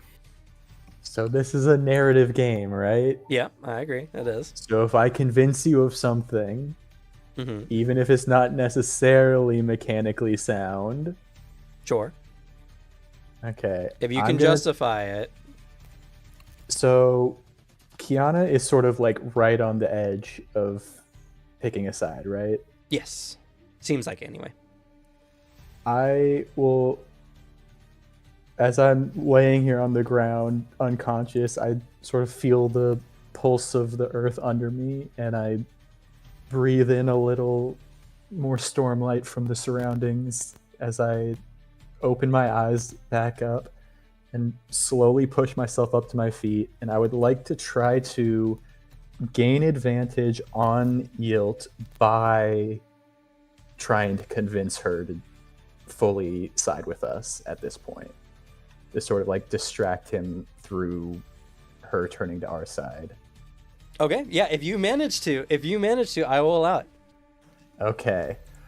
I would like to do this as a perhaps discipline check rather than persuasion. As I'm standing up from the ground, my arm is still limp and I'm a little dazed, but I just sort of stare. I glance over and make eye contact with her behind him, and then stand up face to face with Yield and look him dead in the eyes and just through gritted teeth say, "I will not fall." Ooh, I like Just it. stating my discipline there and my determination. I will let you use your discipline. Raise the stakes. Here we go, lads.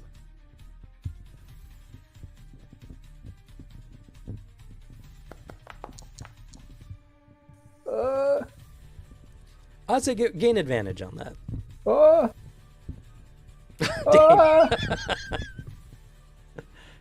Let's see. Well, it is against her cognitive. Oh, I don't think anyone is going to be upset with me if I'm just going to say that succeeds. Random, Yeah. the rule's broken. Oh my I'll god. say, this opportunity that you use in this moment is just enough to gain a +1 on this check. Given your pure determination, given your pure will and grit, and holding to your ideals, you are an example to all Radiants out there in following your order. And she is in awe of you, and I'll give you a +1. I think an opportunity for a +1 is more than reasonable, which is exactly what you needed to hit her cognitive defense. Guys, he's following the rule of cool. Go rip him to shred in the comments. He's not supposed to do that. Don't tell Pathfinder Red. Hey, Don't tell them. by rules, opportunities can do whatever you want. A +1, I yeah, think, of is course. completely fair. I think that's completely fair and the good decision to make. I'm only having fun picturing the idea of the most insufferable nerd yelling at their screen right now. I can't believe for what, the sake of the scene, you fudged the rules a little bit?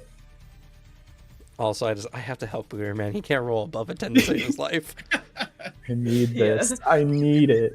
Oh yeah. Uh, And then that's because I stood up.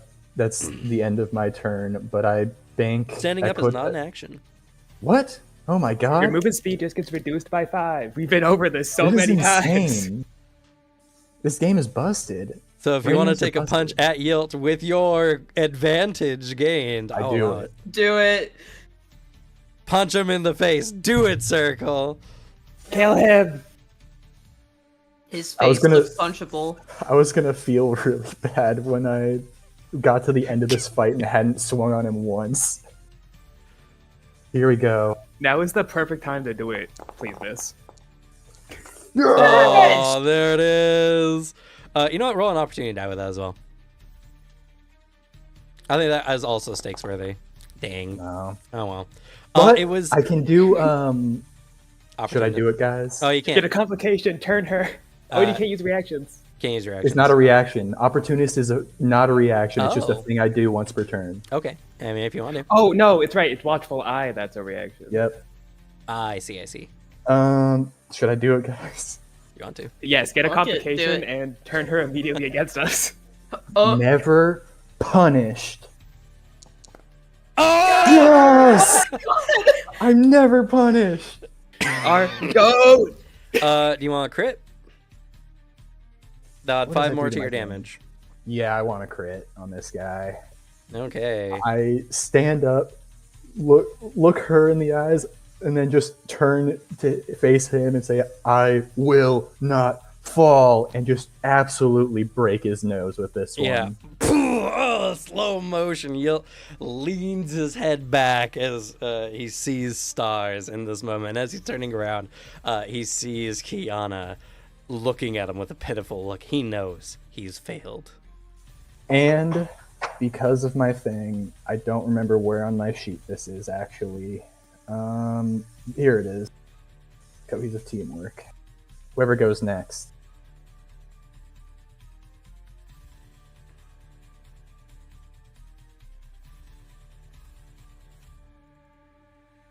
All right, I gotta read this real quick.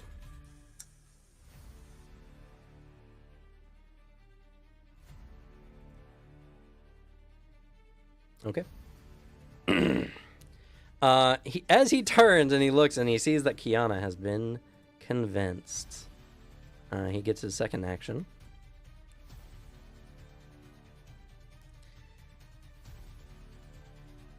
As where is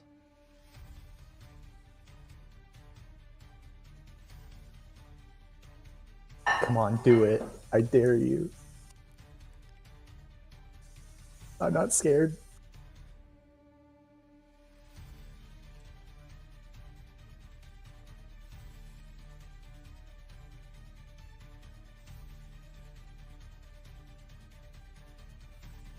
I'm looking for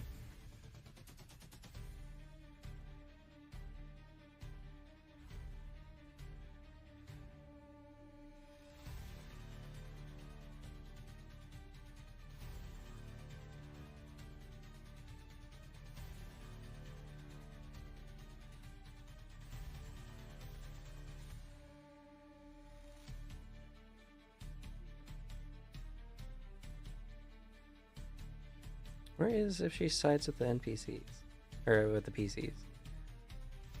She's not meant to do that. Oh, okay.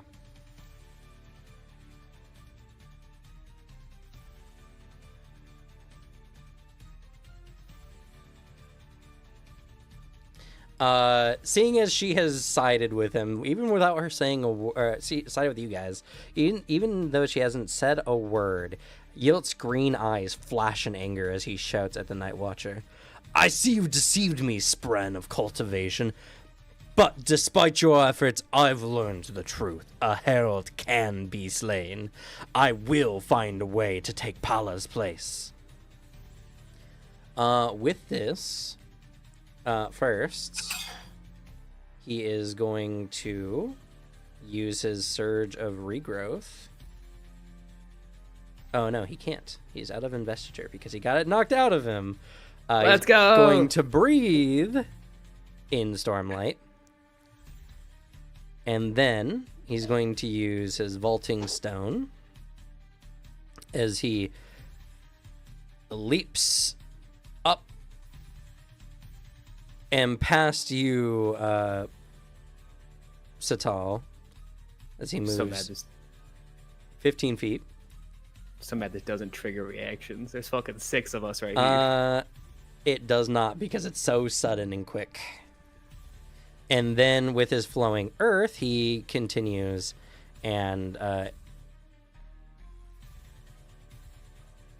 he is just at the edge. He is about to escape.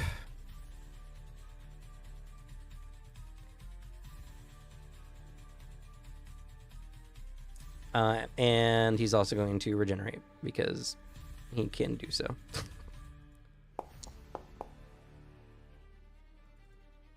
Ooh, max roll too. Villains always winning. All right. So that's that round of combat. We got probably the final fast round. Can't get there. I don't have the movement. I can do it. I'll go fast.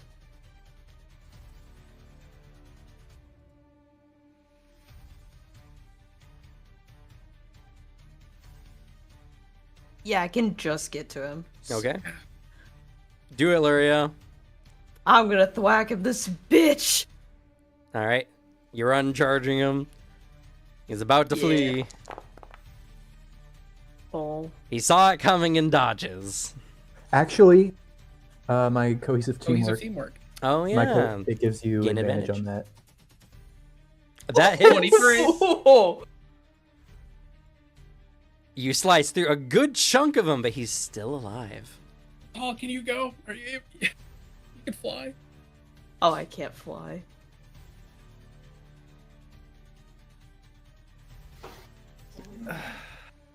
Oh wait, no, he has a fast turn. He has a Yeah, fast turn. if you go fast, Fuck yeah, okay. I can't reach him.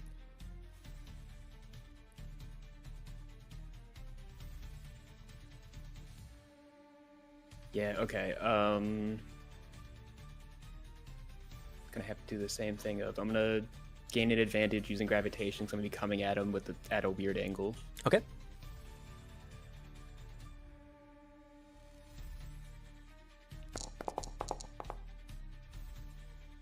Hell yeah.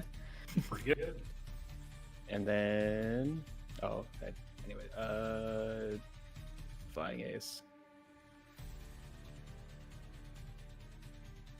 I collide with a wall. Oh well.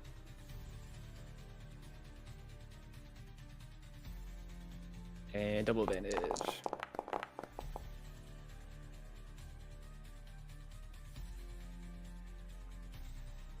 Okay. You swing, and it hits. And Yilt goes down. Yes! I just, as I'm coming in, my messenger actually is running out, so I come in as I'm fading. I use the gravity of my now pulling me down. My rapier slams into the back of his shoulder, pierces all the way to the hilt as my momentum carries, and I'm just slam him into the ground with the rapier piercing it, pinning him down.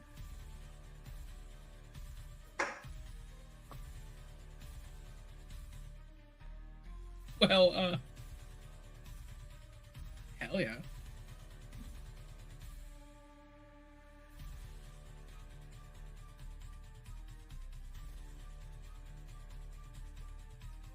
Okay. It's at this time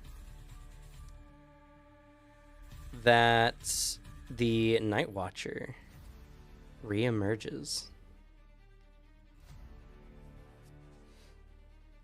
Oh my god, Varda, no! He staggers back and all. Oh. Just Alright, what do gets y'all do? wrapped in a fold.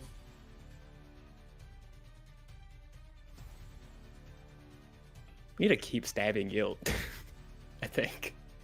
Is he dead? He's a radiant. Oh, true. Cam said he went unconscious. Yeah, I think so did other you. thing. Yeah, so now I Move. think we should keep stabbing him. I also move over and I grab his fucking honor blade. Yeah. That's on the ground. Imagine. Yeah, you drop everything you're holding when you go unconscious.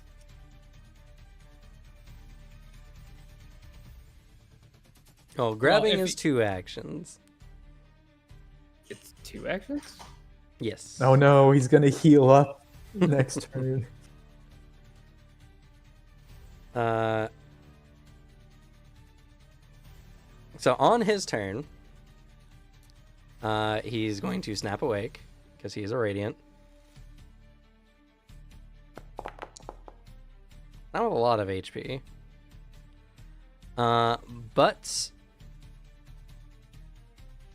the ground around him starts to shift and move and is threatening to swallow not only him, but everyone around him up. As he's going to use his cohesion. So I need everyone adjacent to him to... Oh, this is against your physical defenses.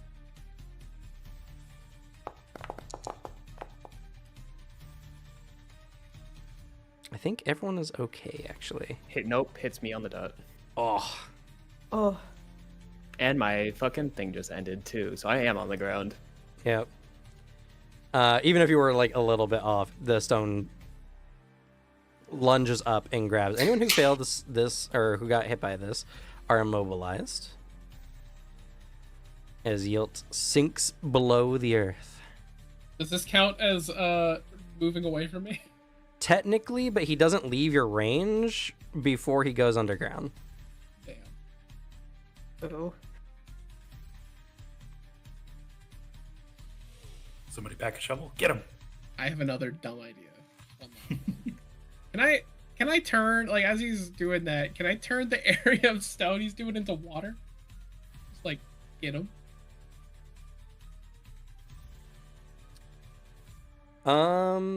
Sure, go ahead and try a transformation. Or I last my investiture to do this.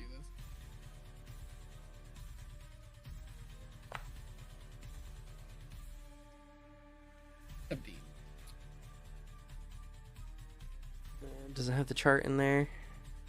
Uh, No. Yeah, get Oh. transformation difficulty classes at Yes. before the using transformation. This is stone. solid to liquid is 15. 15. Okay. Let's go. You do so, but he's not in the bubble, sadly. Damn. He moved what I would say would be his surge movement, which would be 15 feet. I'm curious. Does the book have a thing saying what happens if the players do happen to kill him, or is it just like Yes, don't let him they die do. here? Oh, It does. Does the plot just end? No. Oh, okay. Yeah. Let's see here.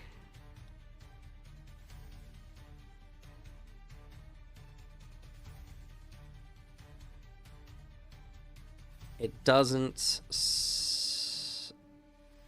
Let's see.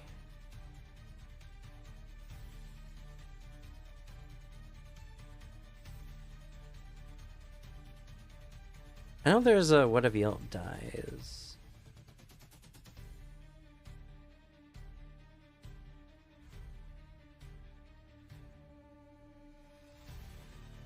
I mean, they brought the Night Watcher or whatever back in to the fight right now, so they're prepared for us to immediately turn to her and say, my boon is that Yield dies right now.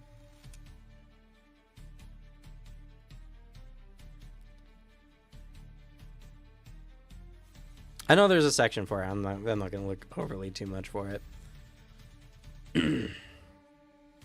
But they do have a in case Yield dies section. I think it's at the beginning of the next chapter.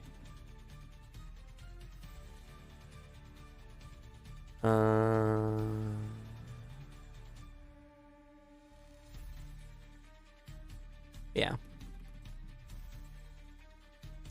But Yield is by the nature of the surges he has access to very hard to kill.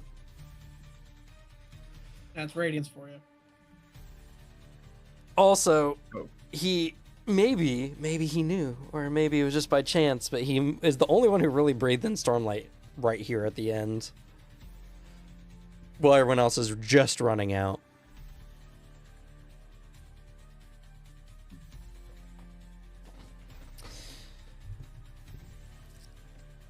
But, yeah, he sinks below the earth.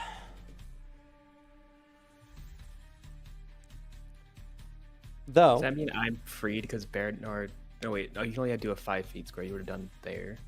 I'm still Yeah. immobilized. yeah. Damn it.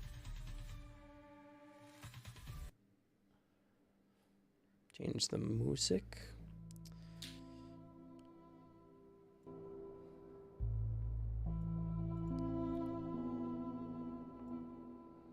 Storms! Is she just like instinctually tries to like kick a nearby rock out of frustration? And can't move her foot. Yeah, it takes some great effort as you are encased in stone at the moment. I'd do my best. Or to help partially her. encased in stone. Lurio will help too. Just you can wait for Circle. She should be okay.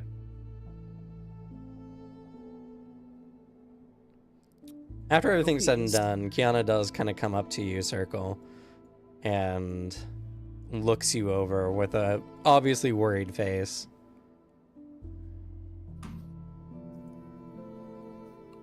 I'm just like standing there with my limp arm, just slowly breathing in and out as I'm trying to recover as much as possible with my regeneration. And I say, it's fine. I'll make do.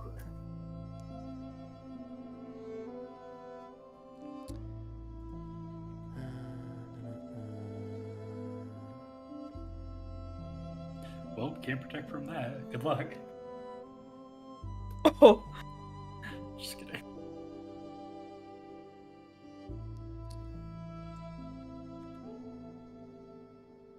Kiana is like,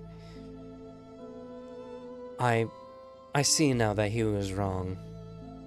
I've done so much with him that was not right.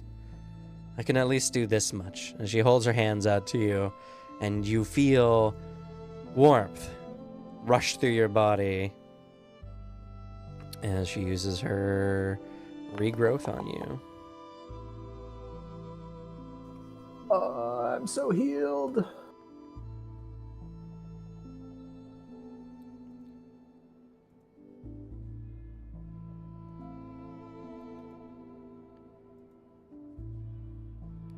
And as she does so, she can also... she begins to mend the wound caused by the shard blade, and you see the life regain in your flesh. And you can move around more easily now.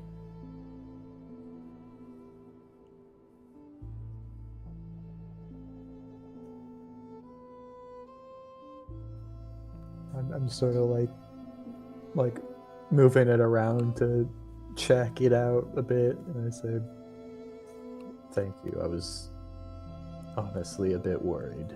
I can more easily handle getting it chopped off, but just having it hanging limp there seemed in the way.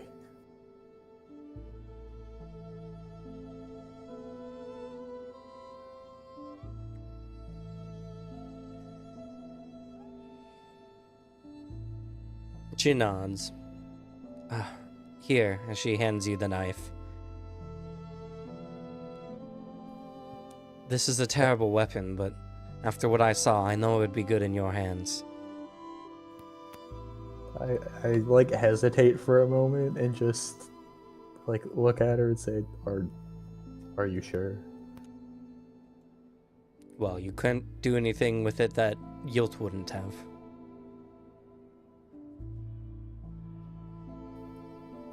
I just nod heavily and take it very slowly.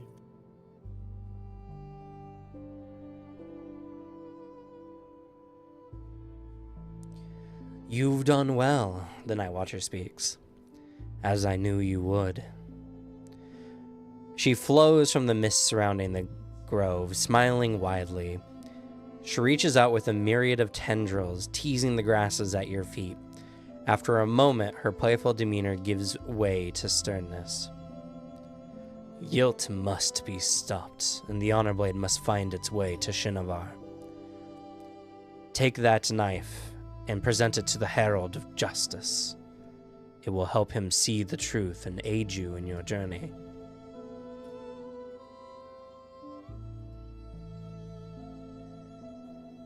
I look over at Baranor, who, in Circle's mind, is just like the guy who knows stuff.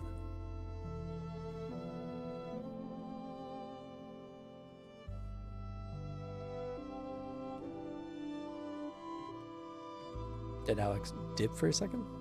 Oh, yeah. Yes, he did. He's feeding Oh it up. no. The tailed of justice. Pretty sure Skybreakers? Pretty sure I saw that in the temple. Nalan Ilin, Versailles says.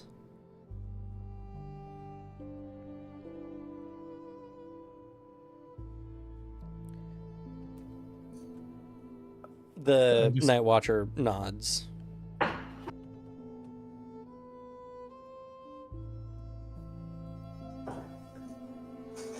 I looked between everyone and just sort of like at a loss, like, how are we going to go about finding another herald?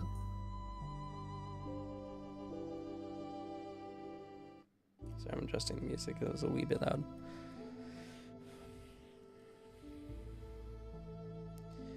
You must take that Racium Nice west across the mountains to Ashakil Keep.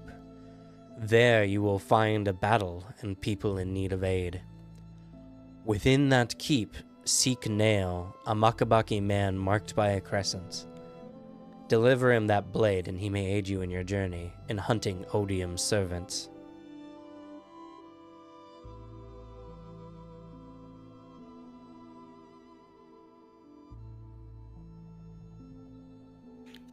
Sital just kind of reflexively like flinches at the word protect.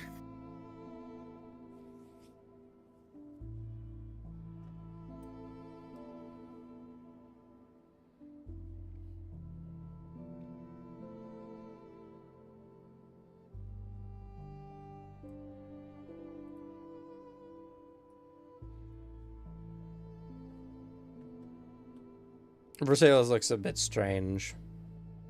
Or looks a bit perplexed. Odium?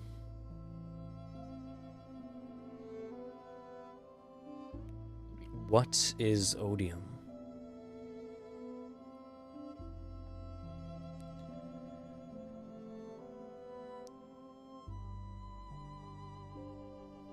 Wasn't there... I swear there's a question that answers who's Odium.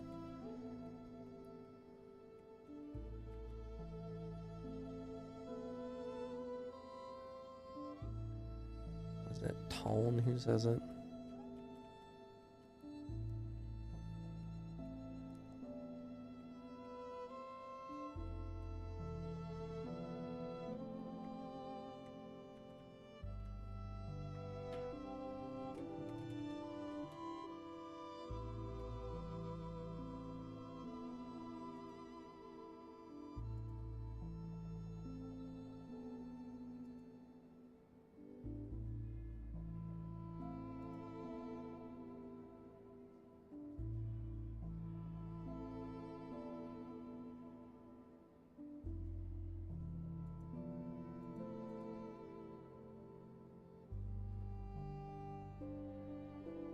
Alright, there wasn't an explicit one in here, which is a little bit unfortunate, but...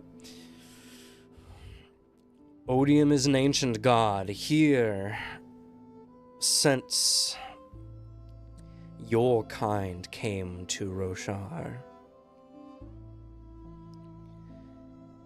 Following you through the void, he now seeks to disrupt the balance of things and to conquer Roshar for himself.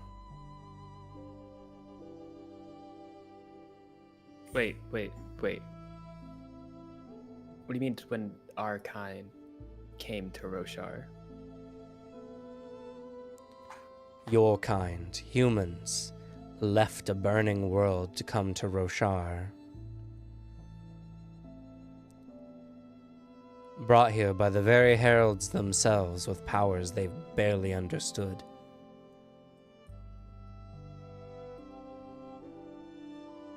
That's quite the revelation. Sejal just stands there, mouth wide open. What was that old world called? Ashen. Lurio's mind is blown. He's just staring in awe. Can't believe that we weren't originally from here.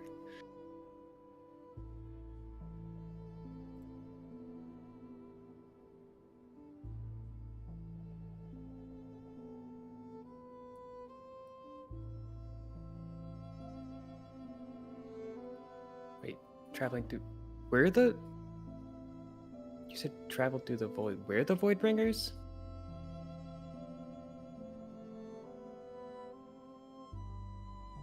That's a matter of perspective. The Voidbringers is not any one people's.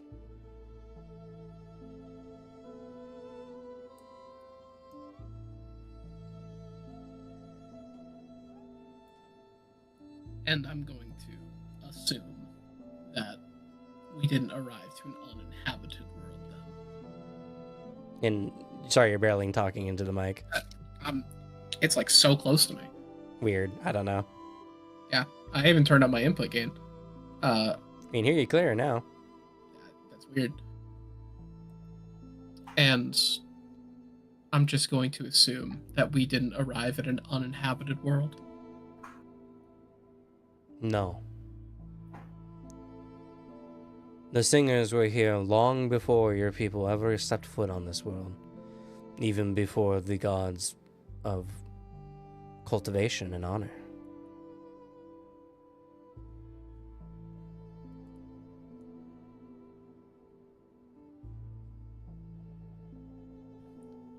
And now they live on the Shattered Plains while we have the continent. No. They live where your people live.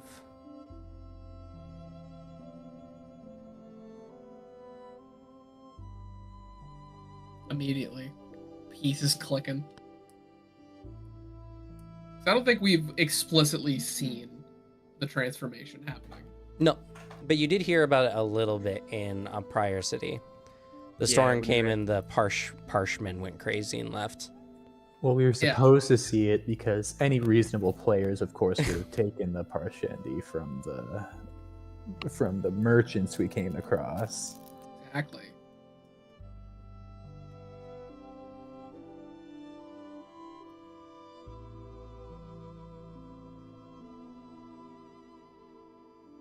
I see. A lot of that was left out of the history books. Your people back then were much less sophisticated than you are now.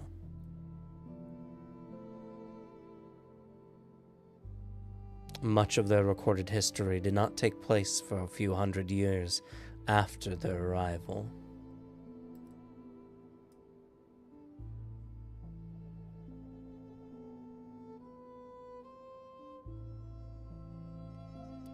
Cultivation forbade me from giving this information before the time has come.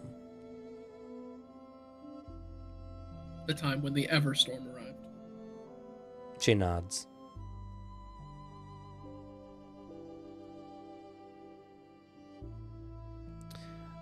Y'all's spren are...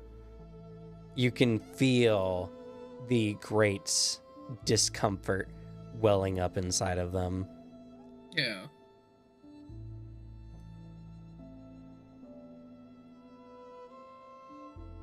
Is there anything we can do to stop the Everstorm? She shakes her head. The Everstorm cannot be stopped once it has come here, to Roshar.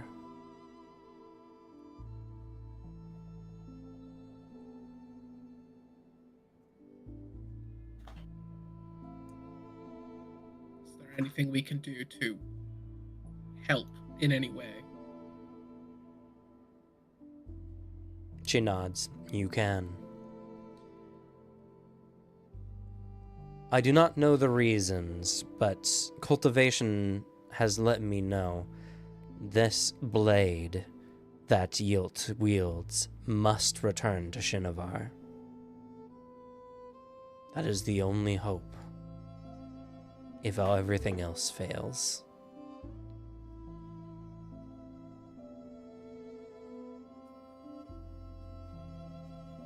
I heard that you can grant boons. Would it be possible for me to request that his blade come to us? That would not be a boon, for once the Honor Blade has been bonded with an individual, they can call it back to them in any moment. Nor can I break this bond with him when he is not here, nor asking for boon nor curse. My boons only affect those in my presence.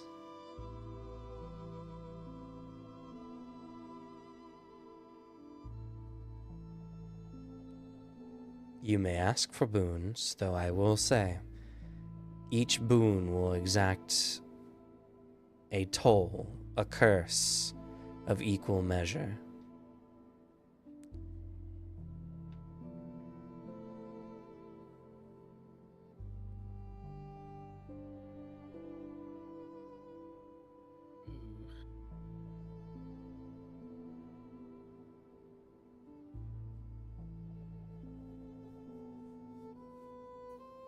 I look at everyone else. I don't think Circle's planning to do it.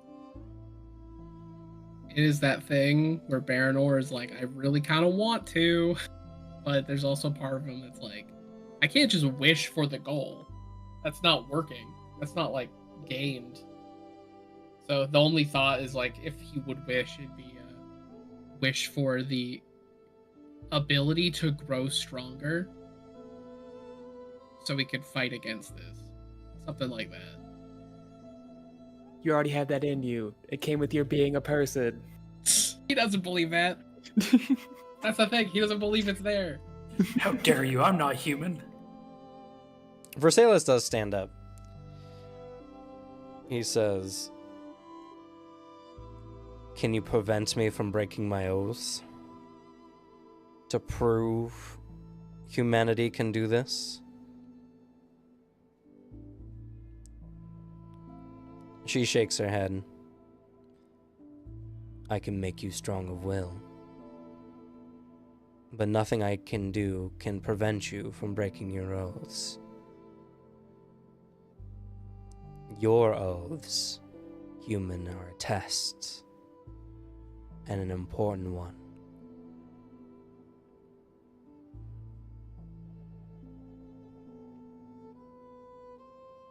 Versailles just looks very crestfallen and a hint of anger.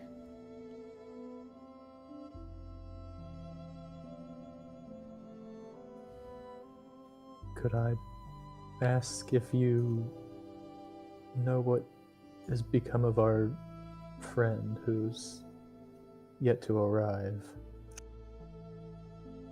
Your friend chose a different path. You will not be seeing them again.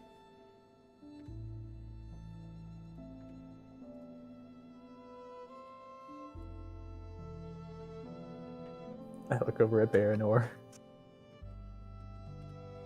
I can understand that.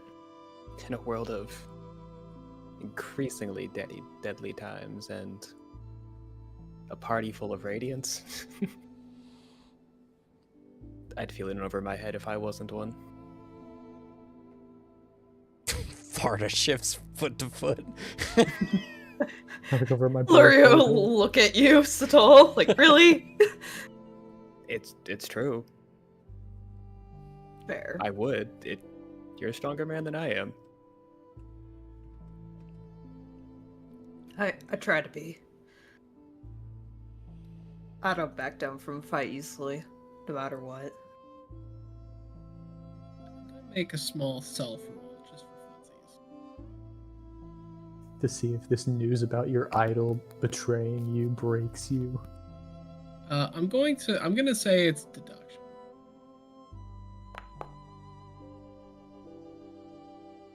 Okay. Baranor still says it. It just would imply what what goes through his head. I don't believe you. I think you have some kind of like audio or like audio gate or something on your mic, or maybe I definitely don't. Did you have noise suppression on?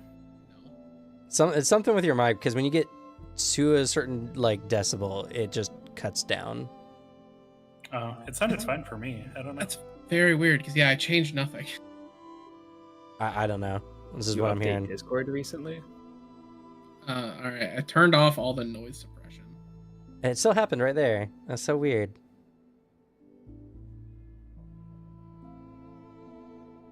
Still not hearing this. Is it echo cancellation? Oh, maybe. I don't know. You got to talk at like a lower decibel. Ooh. All right, that's me speaking quiet. Yeah, it just dipped right there there. it was. I don't know, man. I don't know. I didn't. I'm just really letting you know. Lag as hell. Me doing nothing. Mike gets fucked. Do you have automatic gain control on in your Discord settings? Yeah, your there was very quiet. How about that? It's still very quiet. Oh my god. Is there an option that's just play my audio? If I press a button, audio happens? I think it's called push to talk. That's what I thought.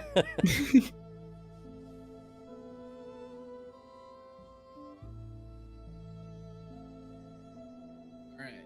I turned off all the extra bullshit. No, it's still happening. Jesus. It's gotta be something with your mic. I guess it has no options on it. Yeah. It doesn't have any features to do that. How old is the mic? 2019. Well, that's probably what it is. Your mic's probably getting really old at this point. That's 6 years ago. I can't fucking afford a new mic right now. Well, I guess we'll just have to worry about that later. Yeah, if I get a new mic, it's gonna be in a couple months. Write that off though. That's something. True. That's a tax credit, baby. But then, yeah, Baranor says, I don't believe you.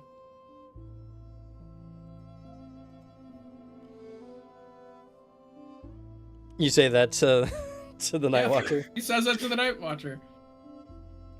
He has an inkling that that what she's saying is the truth. That's what he was deducing. He still says it though. Okay.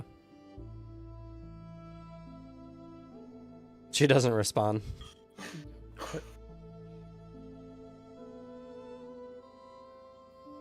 I just put a hand on Baranor's shoulder. You just give him a look of like, it's all right. He lets you keep your hand on his shoulder, but it on the outside, it's a pure like, not being convinced otherwise. I know him best.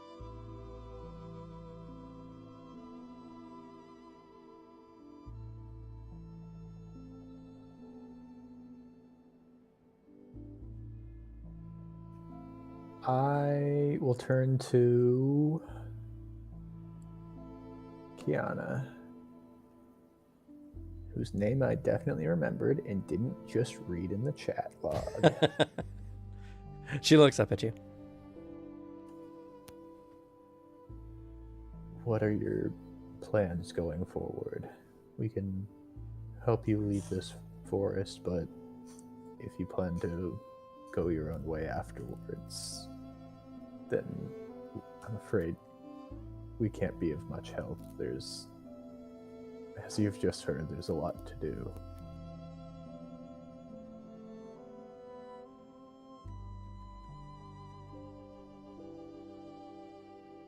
I don't know.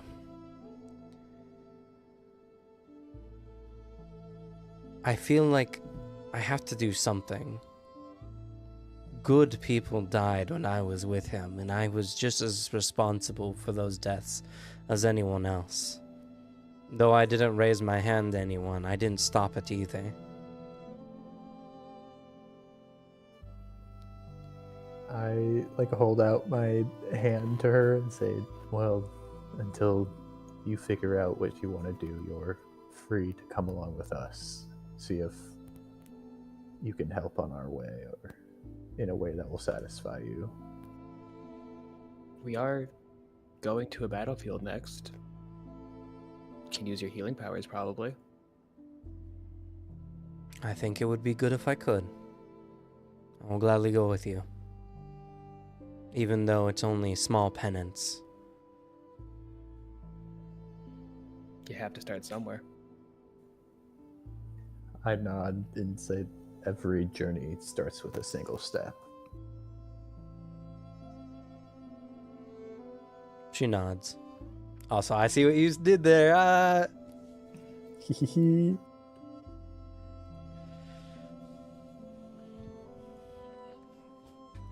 didn't know you read Way of Kings.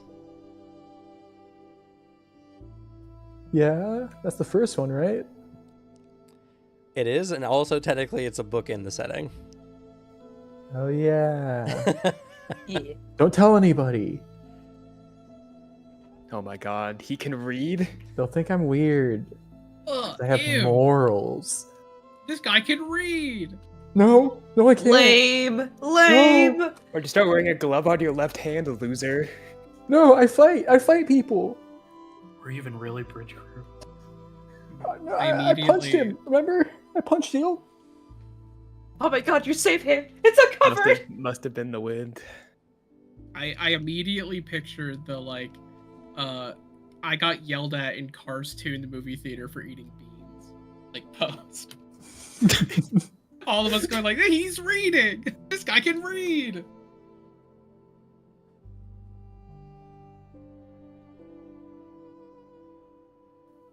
Anyway, I suppose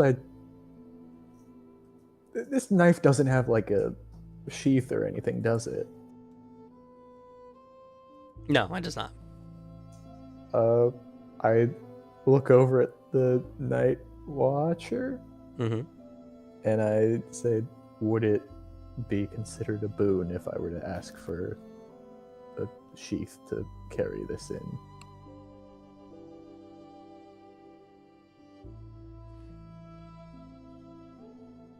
She smiles and she says, it would not. And it manifests a sheath. I nod my thanks at her and then put it into the sheath and then hide it deep in my clothes somewhere. I do not plan to use it.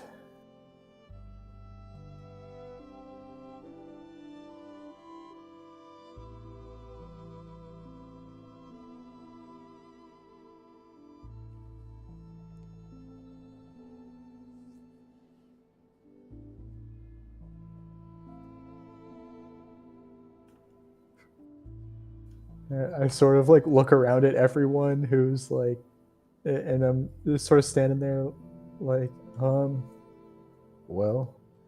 Can you come free me?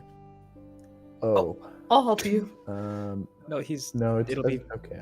I've got this. I go over and try to cohesion her feet out of there. You do so. Thanks. With that, the Night Watcher states, many have come, but few have arrived here at the center of my grove. You're all entitled to a boon, if you're willing to pay for its curse.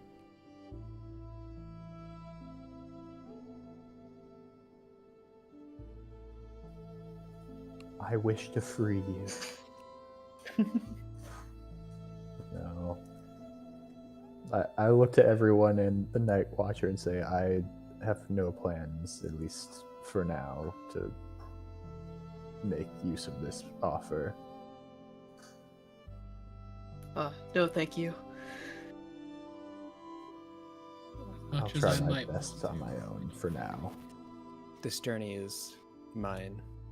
If I am to protect people, I will do it with my strength and Zephyr's.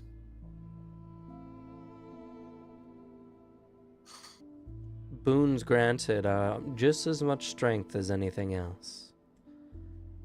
Nothing is given, only shifted. Just like a sculpture needs its stone cut away to reveal its true form, sometimes depressions need to be made in one's soul so that they can truly shine.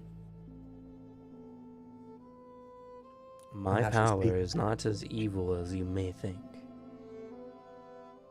Not evil, but also, damn, like evidence against Baranor's like whole reason against it. Shit, now I'm really considering. Probably gonna make a wish here. No, I'm She's- thinking I might make a wish. Really good at making people want to take her wishes. That was kind of tempting.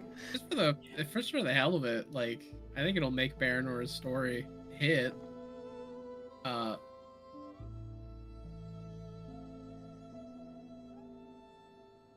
Fine. I ask for the ability to grow strong and to be able to fight against this threat coming to our world.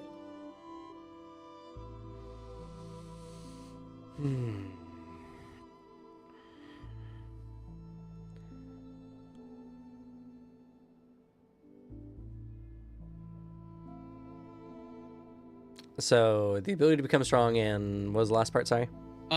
To the qualifier of become strong so I can fight this threat. Like that is the peak of strength I want to be able to grow to.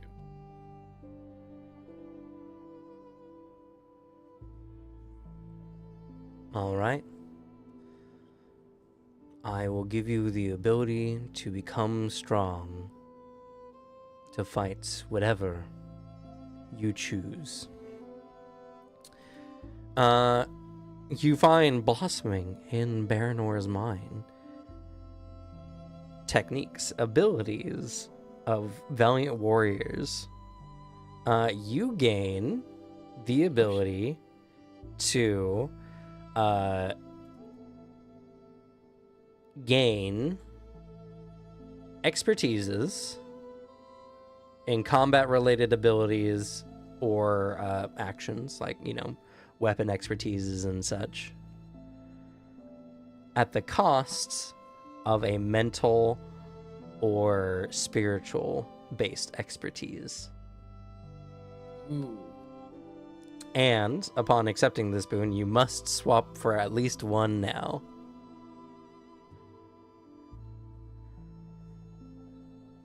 Can I? You know what? I'm going to erase ancient history. Since we just had that moment of the history Baranor thought he knew about Roshar was wrong. So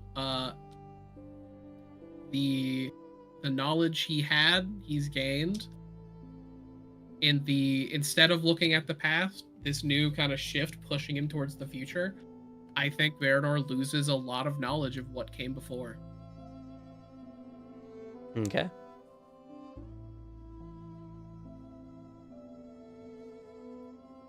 I gotta find my expertise part. All right, I suppose I should make a boon too then.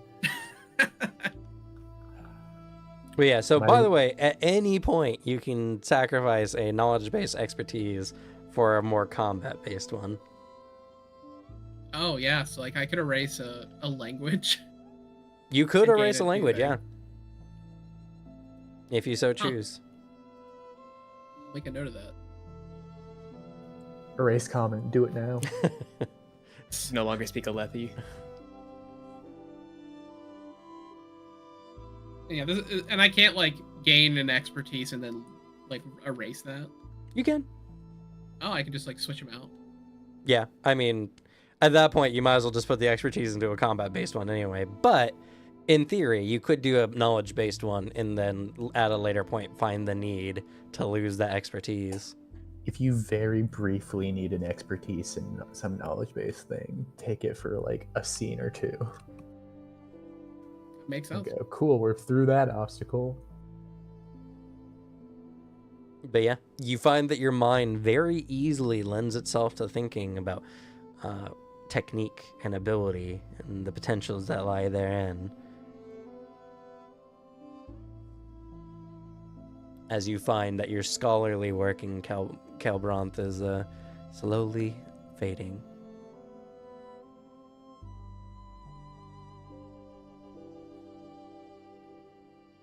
What is it that you want? She motions to circle. I would like the power to better protect those behind me.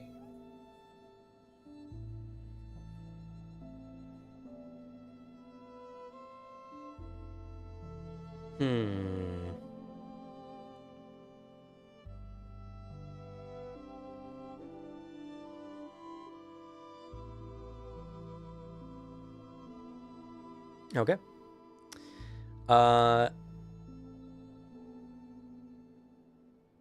Yeah, I like this. I'll use one of the ones they have in the book. You find that your muscles suddenly grow and expands. You permanently increase your strength by 1. Yo! In addition, one of your hands become crystalline. You increase the damage die for your unarmed strikes by 1. Whew. Does that mean his maximum strength, or the maximum he can put into strength, also goes up by 1, or is it just?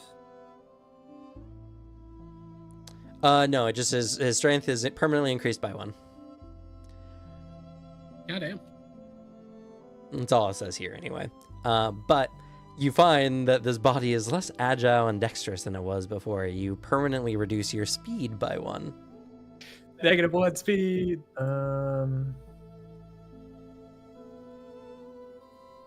Yeah. Wait, why do I currently have 1 speed? It didn't take it off when I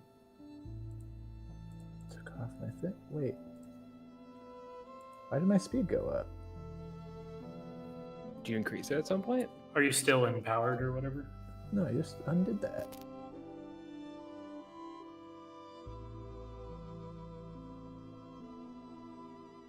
Okay. Anyway, can I go negative? Is that a thing I can do?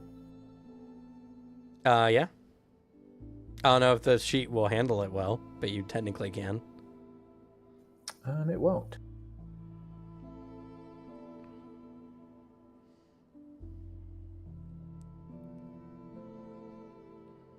Well, fun. Yeah. I guess you'll just have to remember that you have a -1 to all your speed checks now. Yeah. I don't know why it increased my speed like that. Oh yeah, you're also no longer surprised, by the way. Oh. You're healed of that injury. Circle's very strong. Yeah. How strong? 6 strong. Nice. Where's the dang... Sure. Where's my dang damage dice in my unarmed attack? It should, I think, automatically scale. Yeah, if you click in your actions, it's under your weapons unarmed strike. Yeah. Right now, you actually should have 2d6. if he's got 6 strength, it should be d8s. Yeah, he rolls 1d8, Yeah. but when he's enhanced, he'll roll 2d6.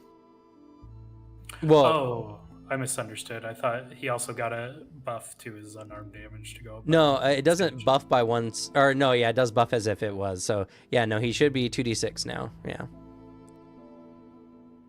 And if you enhance yourself, it would become 2d10. Jesus Christ. No, that's... Oh, well, damn. Yeah. Yeah, if he enhances his strength. I'm pretty busted now, guys. That's what you mean by 1. Yeah, that's crazy. Holy shit. And also, I find this to be an exceptionally fun one for you because now your hand is crystalline. You can use your cohesion on it. Yo, I can... make little spikes on my knuckles. Hit them with keen instead of impact. You got this. Yeah. You can essentially change your damage type because of your cohesion. That's snazzy. That's pretty cool for you. Or just throwing it out there, you slap somebody on the back and then you stick yourself to them. I could grab someone around the neck and then adjust my hand so it's just a full ring around them and they can't get out of it. True.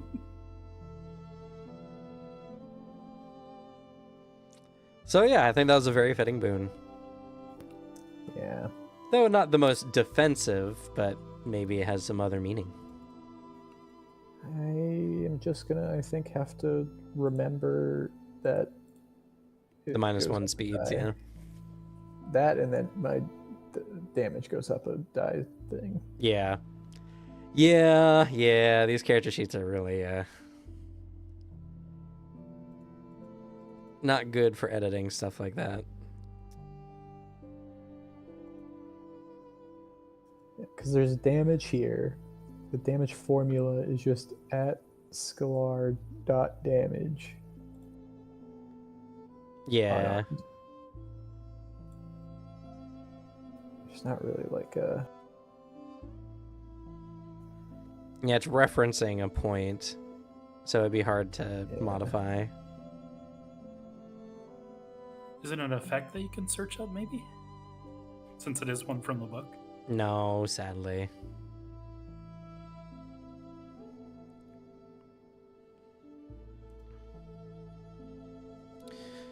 Any other boons? Anyone else want something from the Night Watcher? I know who I am. I know who I want to become. If I am to change for that, I will do so myself. I must decline your offer. No thank you, I don't need it.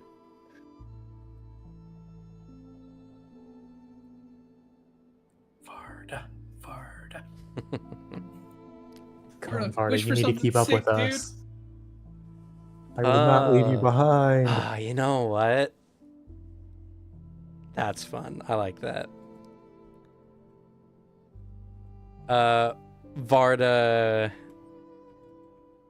Varda steps up. Can you make me a radiant? So I can fight along with them. The Night Watcher turns and looks.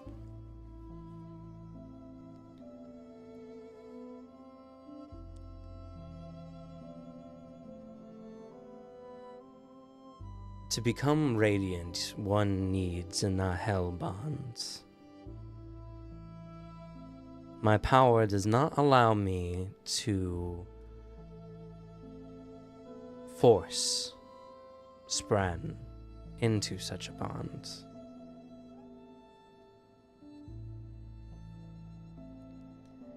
But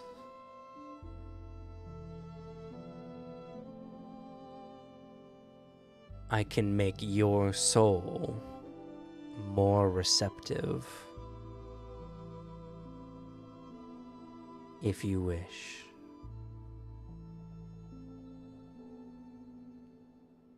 He looks up and he just nods with great affirmation. I will do what I must.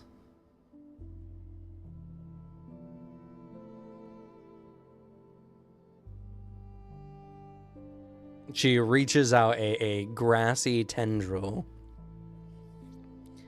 and places it upon Varda's head. Varda convulses, his face contorting into a myriad of different expressions and feelings. And then he collapses. Try to catch him. You do so.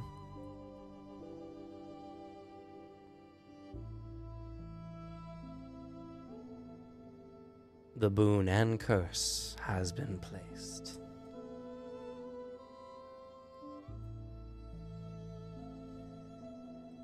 It will be some time before he awakens. If he awakens.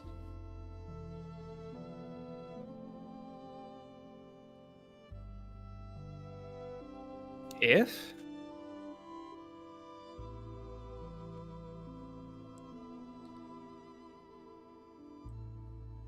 I had to adjust his soul to be more receptive, causing it great damage. That damage is usually done over a lifetime. To receive that all at once.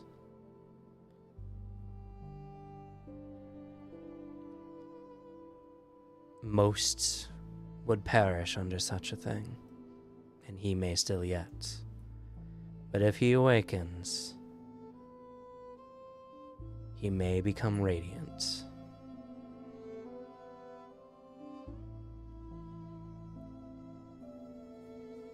I will just sort of pick him up and like get him adjusted on my back to carry him sort of piggyback style. And I look to everyone and go, if anyone had the tenacity and will to get through this, I believe Farda can manage. I believe the same. He has been with us the entire time. He can do it.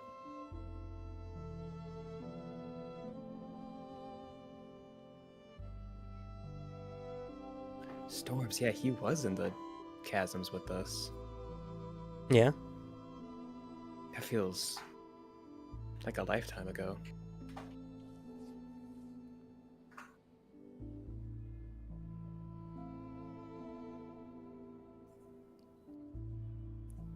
May After all this cultivation watch over you all.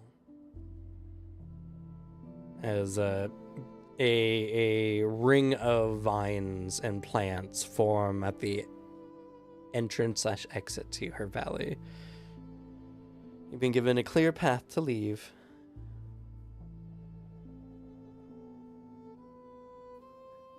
I like nod to her in thanks and just recognition, and then I start making my way to an exit. I give her just like a deep bow. And just wordlessly turn around and leave.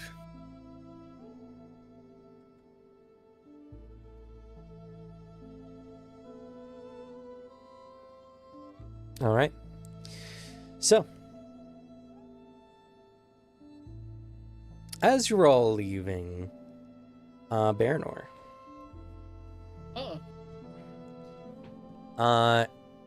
you receive whispering in your ear.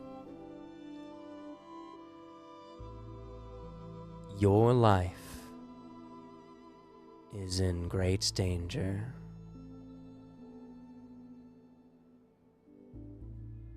Odium watches. And that's all you receive. I think Baranor, as he's walking, he stops. Let him come. And then he just keeps going. Everything okay, Baranor? I believe so. So, internally, he's also wrestling with the fact is, Odium, and he also saw a bit of gold flickering in his soul. That gold, he saw that recently. There's a lot of pieces kind of clicking in his head. I don't know if he knows how to say it. Wait, so did you say I think so? Or because you were No, it was quiet again? That's so annoying. I'm sorry. The other problem with this issue is that after I say something, I completely forget what I said. Yeah, well, she was just asking, like, what did Baranor say out loud? Like, I think Yeah, so. he said out loud, let him come. And then at that, I said something of like, it's nothing, don't worry about it. Okay. That was whatever got cut off. I don't know if you were here. I think you were feeding the dogs at the time. The Night Watcher did explain what Odium was. earlier. Okay. Yeah, because now easily slots in. I know who Odium is. I think for Baranor, it's clicking. He has that connection. He saw the flicker of like gold in Yield. He was recently attacked by gold light, so like there are pieces clicking, and also he refuses to believe Paris ditched them all like that. Paris would do that. Not his boy.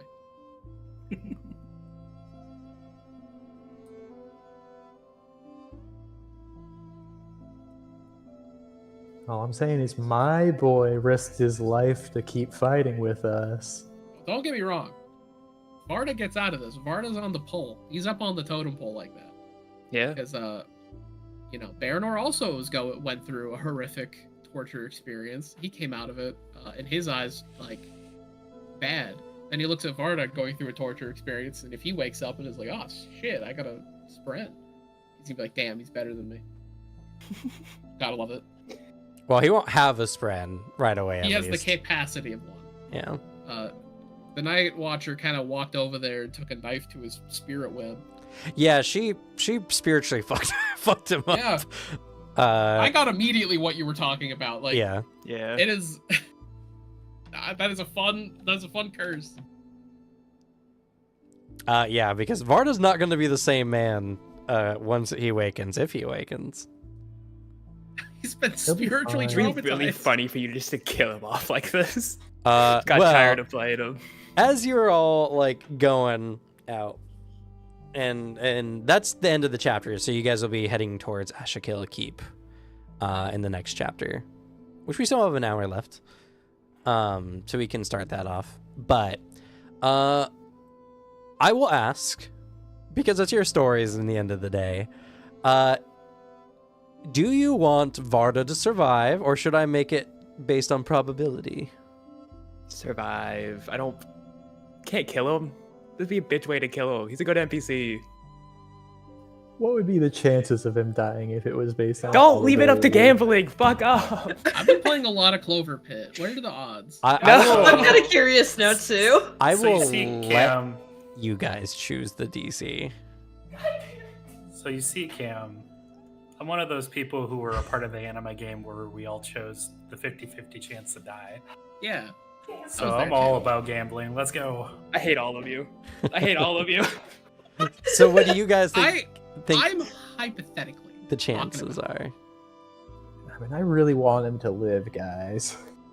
Just choose the eight? option to let him live, We please. can go DC 8. Can we go DC 0? We can go DC 5. DC 2. I think it could be anything. I'm honestly, this is hitting the same notes for me as my thoughts of death in tabletop of like, it's not a failure point. Bro doesn't need to actually prove anything. Rolling for it would be funnier, kind of cooler. I'm looking at this and like, remove the N. If this was your player character, what would you want? I want him to just fucking live. Let him tell a story. Let him die in a cooler way somewhere else. If it was my character, definitely 50-50. I did do that, yeah, so I have to agree. God damn it. If it was my character, I'd definitely risk it. But I kind of don't want it with Varda. I don't know how, like, if you Boy. guys are, I imagine we've mentioned it before, yeah, like the literal TPK rested on a 50-50. You can tell Halfway through the campaign. I don't would think for I'd play sure this. take that chance. No, yeah, it was in Anima. It was in like one of the, actually, honestly, it was my first campaign of Anima I ever did. We were like halfway through-ish, or at least like earlier on in That's the like story. that was like a third of the way through. Third of the maybe. way, okay. And then we met absolute Chad of a man, Prince Lucanor. Absolute legend. And Cam gave us like a, man, I don't know, this guy is such an absolute enigmatic figure. So he could let you live for some plans he doesn't know, or he could kill you for some plans you don't know. I could just roll this. We can make it a 50-50, and we all agreed 50-50. And we lived. So there's that. Imagine doing that to Varda. That'd be something. I don't want to do that to Varda. I want him to die somewhere else cool. Like This is a bitch way to have him die. I'm gonna be honest with you. my opinion is survive. and I'm only entertaining it because I think it's funny. I've always wanted to make Varda my squire, but I know we're not getting there. So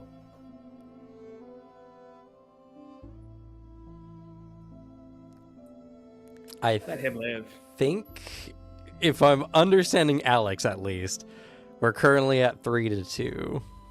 I'm saying survive, yeah. Yeah. I'm only pushing the probability thing because I think it's funny. Hey, I only offer it because it makes the story have weight and consequences. let's give him a low DC chance. No. If a DC has to happen, I vote for it to be DC 5. Yeah, I think DC 5 would be fun. I No, kind of I'm not want him to doing- live. Then why are you making him? Why are you putting a chance there? 'Cause imagine how much cooler it would be when he lives and it like mattered, like something. It's He cool could to have you not lived. specifically. It's not cool to the in-universe to the characters we won't know. Just Cooler let to the man Varda. live. We're not letting him try. I think Varda would want us to respect his ability to overcome this on his own. Oh, okay. DC then give him 5 DC and it's a 15 then. DC 5, and it's a skill he has a modifier in. It'll be a flat check. Damn. All right, just let him live. Okay. All We're a right. bunch of cowards. I am a coward and I wear that badge with honor. I can't fight for the other position because I don't personally believe that character death is a like consequence that really matters for me. So I can't argue it in good faith. I'm just gonna say out loud, I disagree with the idea that character death also cannot, or just inherently means nothing. So Oh yeah, I mean we've went back and forth like hashing out the full nuanced opinion of it. I am more in the camp of let character live to tell the story that wants to be told. It's an NPC, so it's shakier, but he's like our friend though. He's our buddy.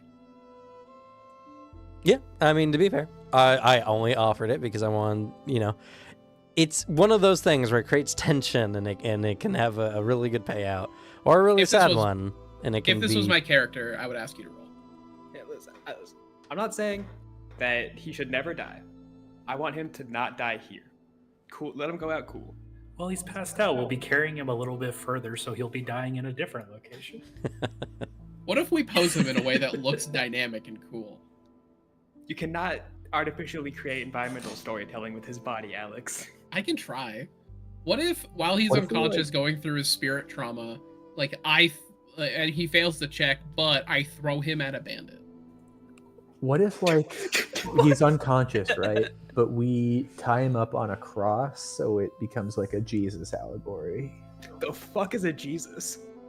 What if he fails? We pose him in some way and then write in the blood like, oh god, the true monsters ... in blood, and then just I don't know, leave it for players to Yeah. see. The true that's part of monster canon. is scribbled off at the end. And then right under that, another line that just says, "The way to save the world is scribbled off again." We could do the Left 4 Dead 2 thing of the true monster is man, and then a bunch of different people writing, "This guy's fucking stupid. I hope you died." He did. That is my favorite little like environmental storytelling. But all right, so you all leave the Valley of the Night Watcher and level up. Oh, Yeah. Woo! Poor Devin's been sitting here for almost 4 hours. Let's go. In addition, I'm adding an additional rule because I think it's fun. After every chapter, moving forward, you guys gain an additional expertise Oh. related to something you experienced or did during the chapter. Whoa, we talked about this. We did. I remember our conversations. I'm proud of See, you. that's how you don't spoil something. Thumbs up to Cam. I told no that one. is actually a good way to mess with the goal system here. I think it's a good way of taking the inspiration from that and pushing it in a way that's like reward driven. Yeah, I've been talking about a slightly alternate system for just like to incorporate into tabletop in general, to make like chapters in a character story have some kind of consistent growth for the character in some way or another. So look forward to our anima games. I do have it planned That's for anima. so sick. Not God, quite expertise, but a different type of system that really benefits experiences. I'm excited. I did before we started the game, or like right when we were getting started. I did send an email to the person who where she made the Sebastian art 5 years ago, because I see she still has commissions open. I was just like, hey, hello from 5 years. Are they still open? I might have a job for you, especially now that I'll make more money. I could actually afford art for once again. Pipe.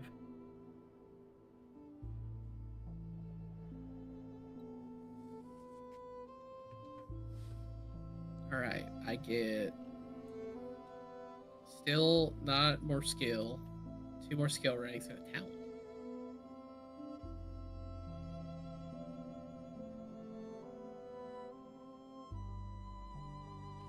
Stable flight or reverse lashing. Reverse lashing sounds goated. I have an idea for an expertise. I want to run it by you, Cam. Okay. I'm trying to think of what is something relevant for Baranor for expertise. I think the first idea in my head is something like pain resistance.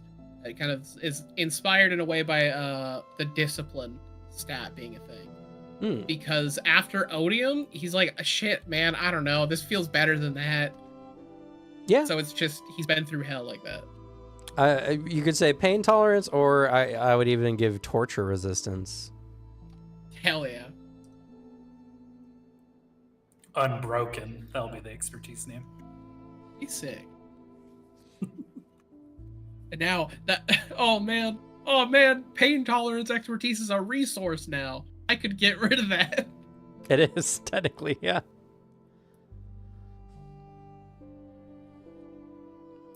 Look at all these non-combat expertise. I could become completely mute and not understand anything in the world. All my language is gone. Just a wandering, just like, I don't know what you're saying, swinging my sword. I'm trying to think of what is it called done. Well, I mean, as unglamorous as it might be, you guys do have a lot of experience on a boat. True. You also went through a funny vision about your mom. Maybe you got mom resistance. Mom resistance.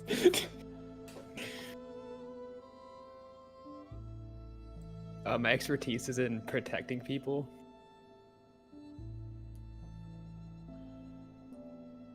I wouldn't say that's narrow enough. I know, it was a joke. You were not meant to take it seriously. I did anyway. God damn it. All right. Now, finally. Soulcast parry. Nice. Now you're broken. Yeah. Now, while y'all are thinking about what your expertise is you want, here's some of the other boons, because I think they're awesome. You could wish for immortality. It says you can't die of old age or injury. After you suffer an injury, the injury's effects immediately end. And if you're currently at 0 HP, you recover 1d4 health. Make note that the healed injury on your character sheet. Each time your immortality heals an injury, a part of your body regrows in the form of vines, leaves, or crystals. The 5th time you're healed in this way, you permanently vanish. Sometime later, the party draws the attention of a curious cultivation spread. Oh, that's fun.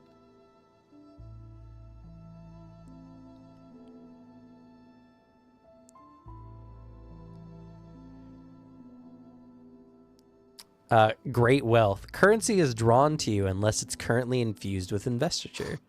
You gain an advantage on thievery tests to steal dun spheres or other non-invested currency from other characters. The curse is at all times non-invested unintended currency within 20 feet of you is pulled towards you at high speeds. Each deals 1 impact damage when it collides with your body. If you're carrying a shield, you can use the avoid danger reaction to avoid taking damage from any currency until the start of your next turn. Just permanently put the reverse lashing on you. That's so fucked. Your ally breathes in, then all of a sudden you're like, oh! I think it is a really funny thing that there is a reality, Kevin, where you picked a wish to be like, well, you worded your wish in that way, where you're like, well, I want money, because then I can I can live the life I want to live. And then we just have Paris just getting pelted by tiny glass, like, marbles. A weapon to defeat my enemies.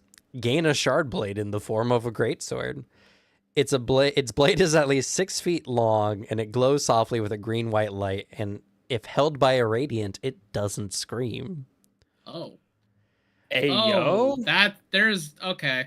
That's implications. But the shard blade can't be summoned or dismissed. While carrying it, you gain disadvantage on stealth tests. Its immense value is obvious, and you become the target for those who would claim its power for themselves. Yeah, that makes sense. That makes so much sense.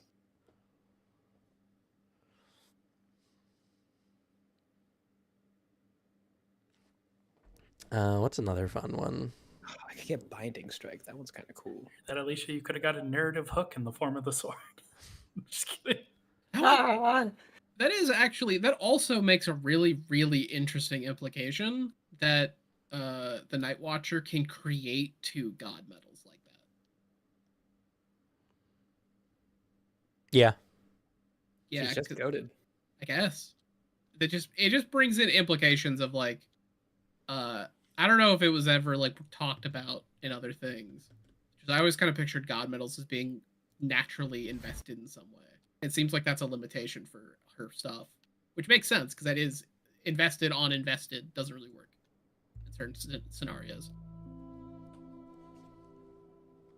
Yeah, the Night Watcher's powers are very interesting, all things considered. Because she's like one of Cultivation's greatest creations. And has near deific power, but not quite that level. So there's all kinds of interesting things she can do with investiture. My theory is that the curses play some kind of part in like the investiture balances. Yeah. My thought is, and kind of what I alluded to in her explanation of things, it might draw some part away from your soul or contort your soul in a way as part of the investiture. I can honestly see it.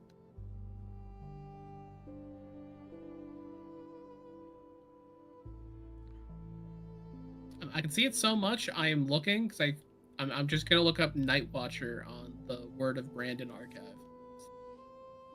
While you're doing that, anyone have any expertises that you wanted to pass by me? I just went boring and took Rapier. That's fair. Hey, the ability to brace is pretty good. That's kind of exactly why I took it. Yeah. I would say it should be more narratively driven, but I would say using your rapier as much as you have has been a pretty narrative part for your character. Shows your growth, and you do use your rapier quite a lot, so. Yeah. I won't lie, I don't know what to do because I already have expertise in greatsword and longbow. Do you have expertise in your armor? I guess. Oh, I don't. Unless you can think of something narratively cooler. I can't think of Meditation, anything 'cause you were cooler. I able just to- came back. Wait, what? Meditation, because you were in your mind palace for multiple sessions. Just kidding. So true. Well, I'll do an. Oh, sorry. Oh, no, you're fine. I was going to say, from this chapter specifically, sailing expertise would be one that would be pretty obvious.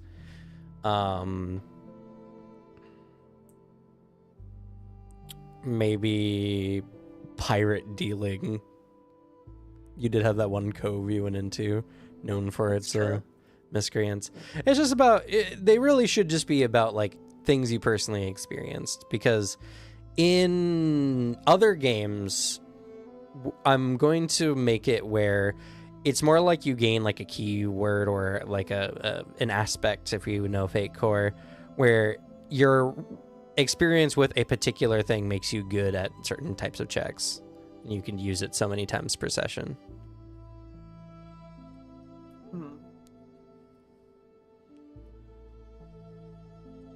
Is there some sort of like determination, utility, expertise, or something?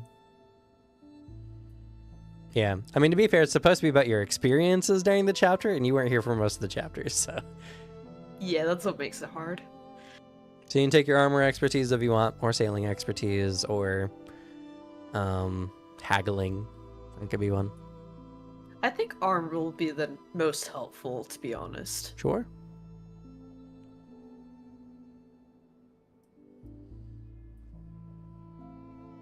Okay. People have not really asked this question, like how do the curses work? However, there is a small bit I found that is saying a lot of the Night Watcher's curses are neurological in nature, which makes me lean towards your theory. Which I already did. I already like that as a theory. But like with this, it's like, oh shit, is Brandon thinking of that? Yeah, though I will say many of the curses of moons here, some of them are purely physical. Like, for instance, the one that literally Circle took reduces speed by 1. Yeah, like, I mean, someone is such a helpful answer, Sanderson. Because someone is like, Night Watcher's curses all appear to be neurological in effect. Are the boons limited in any particular manner? And Brandon says, yes. Yeah. That's it. Yeah. So, but the only other thing that's even could be similar and help answer is someone asking,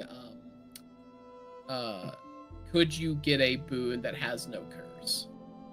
And apparently it depends on the mood the Night Watcher is in. Yeah. I mean, technically Varda, his boon and curse are one and the same. I mean, it also is, it's mentioned that Lift's curse is the fact that she can eat food to gain Stormlight, which, like, arguably is not really a curse. I guess it makes her hungrier, but like it seems like the curse is. I mean, granted, there's a handful of people where the part of the curse is an intentional thing. So, well, like I think Lift's one of them. Especially considering the other person who can give boons and curses. Yes. So. But yeah, I'm in the camp. I think that is a accurate read of what's happening, and it honestly is in a small list of questions if I got to talk to Brandon and get my own word of Brandon. That is one of them.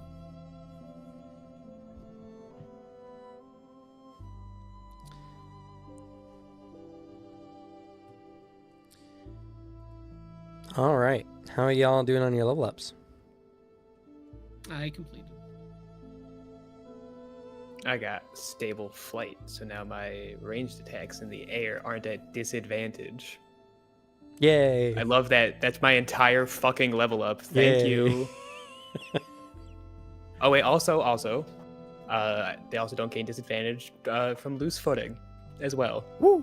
Hey. Woo. Thanks.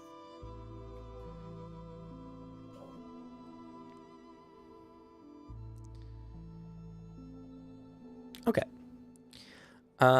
You all return to the entrance to the Valley of the Night Watcher, and you meet back up with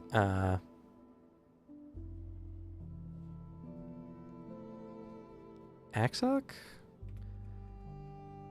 Some very Brandonese name. Axok, yeah.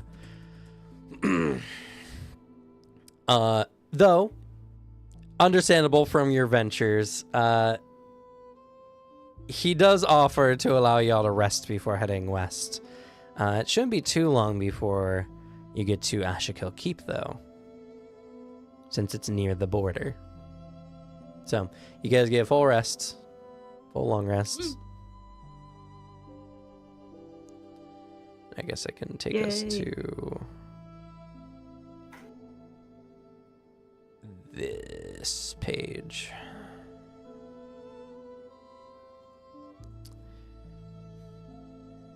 And then you guys begin heading west. Devin, do you know when you want to join the group? Not off the top of my head, no. All right, well, I guess I'll just leave it to you to pick a good time then.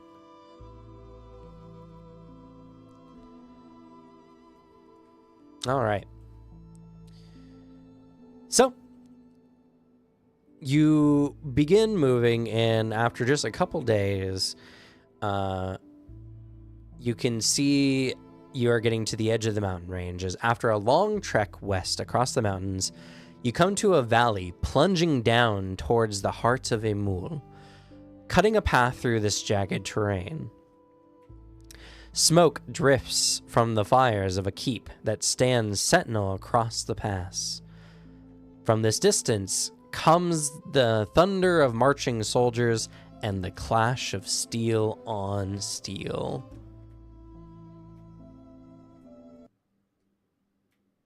As I change the music.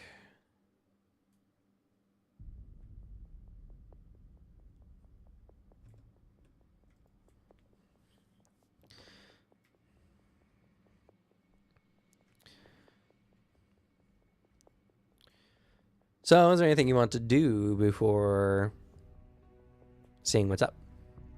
Should I scout ahead?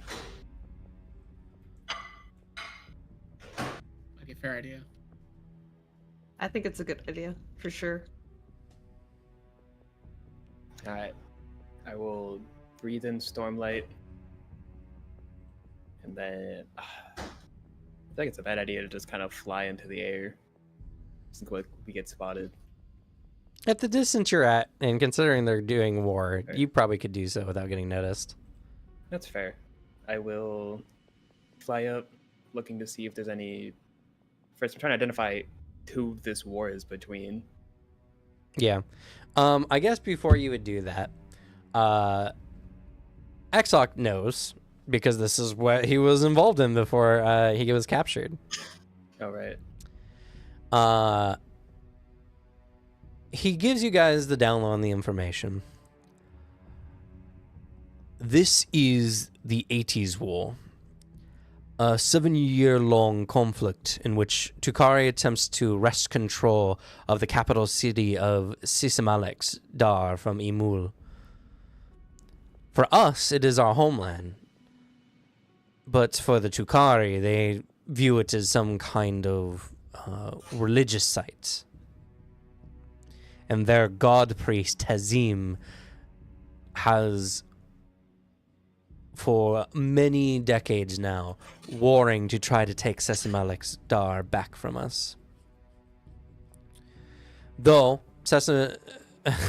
Sesamalex is many miles west of here, but the Tukari are attacking strategic points all across the Emuli border, and one of the most keen, important ones for their cause is Ashakil Keep, where I was stationed before I was captured. It defends an important mountain pass that we happen to be on now.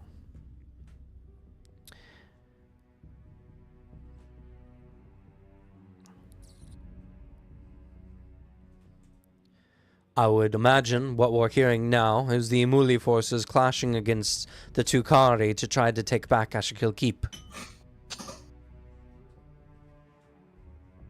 Perfect time to try to cross the border then. Well, remember, the Night Watcher said that in Ashakil Keep is Nail, and you need to deliver that knife to him. Yeah. Fair. So Only if you want to give up the knife, though. Well, he's also supposed to help them.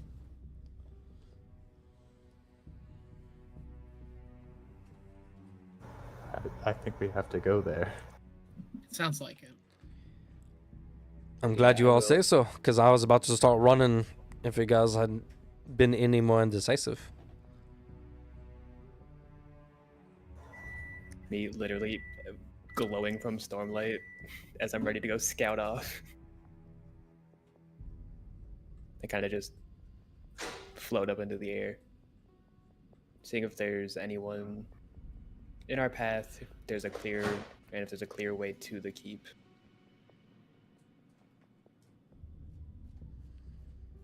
Okay. It's like I don't know if the path's just gonna end right like on the sidelines of the battlefield or anything. So the path before you, I don't really have a map, unfortunately, which is tragic, but I do have an image I can show you. Ooh. The 80s war.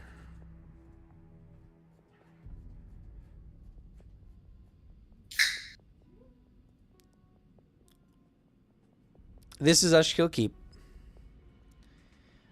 The path that would take you where you need to go is probably like 100 yards or so in front of the keep.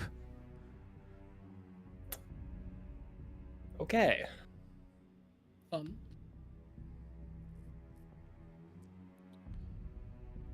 Is anyone watching the path? Are they all focused at head on the keep? You see many Amuli kind of outside the gates in your way. Granted, they're not likely to attack you. Also, I'll let you see the battle map. Okay. Murder holes, huh? Yeah, that's, to be fair, that's if you go through the gates, and so they pour the boiling oil on you when you're going through the gates, if they break through. I do have an idea.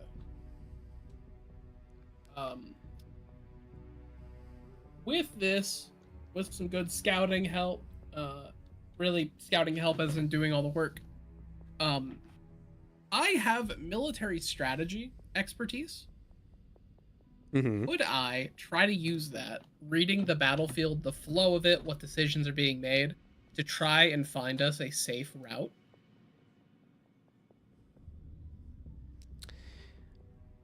Well, okay, so there might be a misunderstanding. You guys need to go into the keep. That's what I'm saying. Yeah, Okay. no, Alex, the enemy is sieging it from the outside. There's no. No, not the enemy. Wait, what? The enemy has the keep, the Tukari. Oh, so Oh. we're on the side of the people outside of it. You're on the Imuli side. Okay. That's why I said There we they go. wouldn't attack you if you guys went down the path. That makes way more sense. Okay. But the guy we want is in the keep. Yes. Yeah. I'm more picturing if there's violent things going on outside,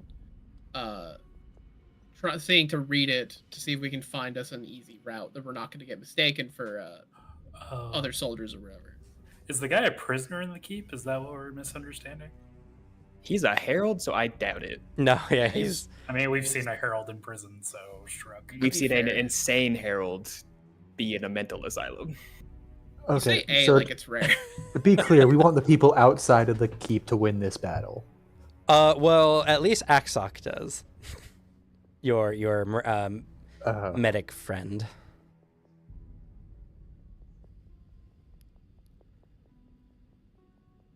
To be fair, this wasn't a Muli keep that the Tukari took over.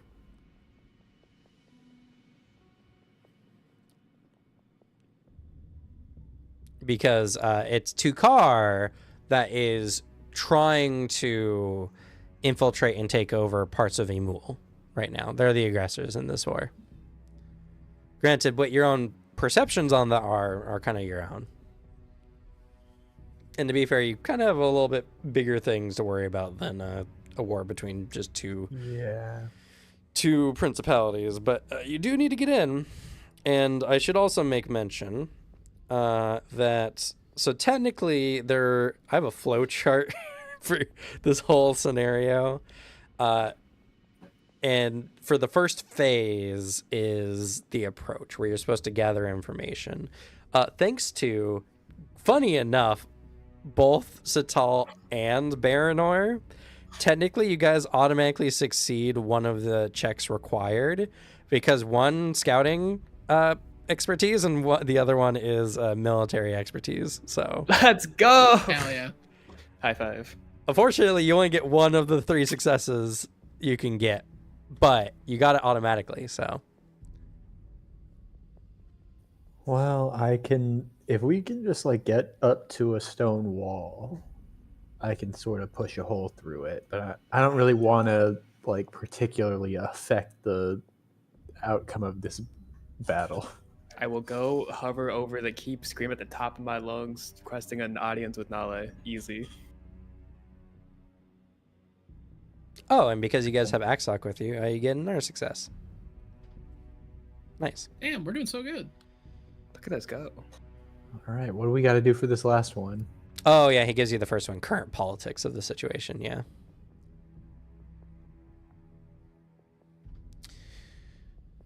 So what would you guys like to do? And kind of have this keep before you, and this war going on. We can't really. Can we? Like, I kind of like a whisper towards the rest of the group. Can we get involved with this? I don't think we have the leisure time to worry about a war between small groups like this. I agree. It more on a time frame issue. You guys weren't there for it, but I made a promise to Zephyr to protect the peoples of Roshar. I don't know if going in there and choosing a side, slaughtering one of the peoples of Roshar, would stick to that.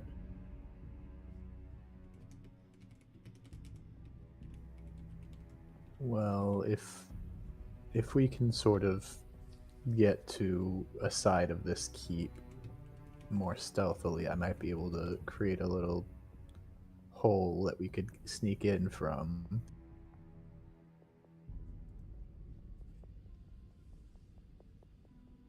I assume that I can formulate a path based on the initial scouting I did earlier. Sorry, what was the question? Can I form a path to like a side in the keep based on my scouting that I did earlier? Going through the mountains.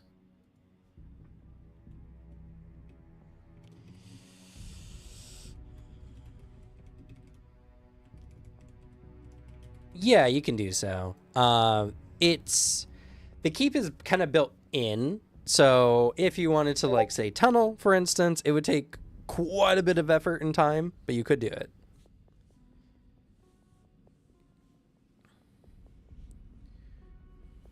I don't know.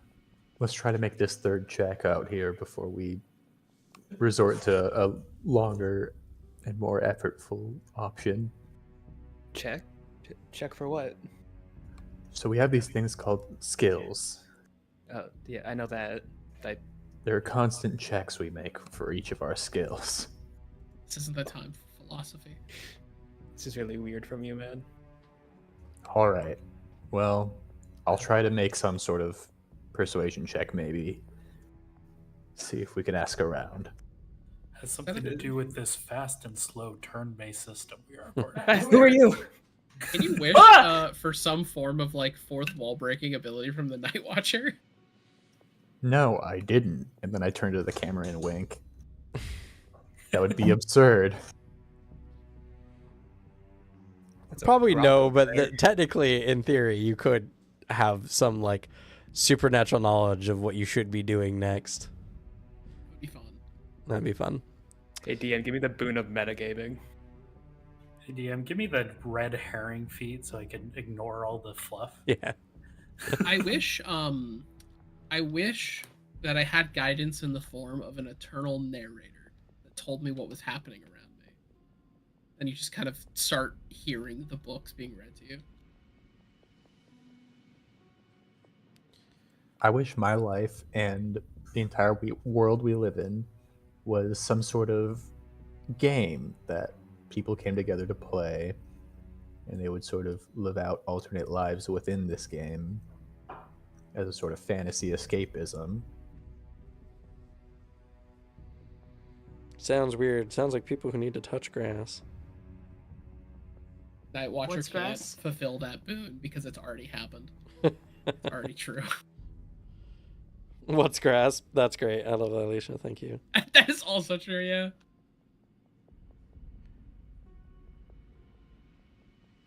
No problem.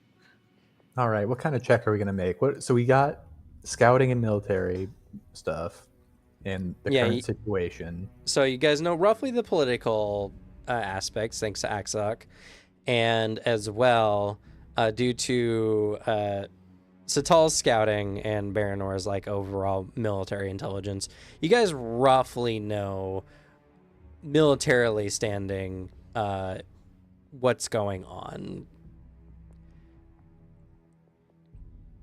If anything, you might be just missing any finer details. Maybe some certain events may have happened recently or the like. Mostly you're just trying to gain as much information on what's happening here as possible. Mm-hmm. I guess I could go around, maybe do like I don't know, like an insight check to see what the current mood is like around here or something. Yeah, if they're not going to attack us.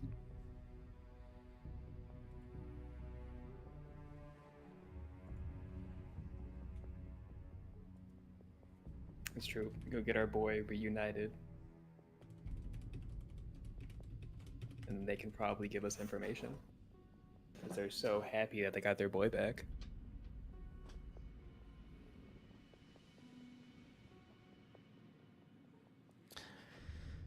Okay. Yeah. I mean, if you guys start heading down that way, then you're kind of getting towards the rear flank, and some soldiers are keeping watch just in case anything happens.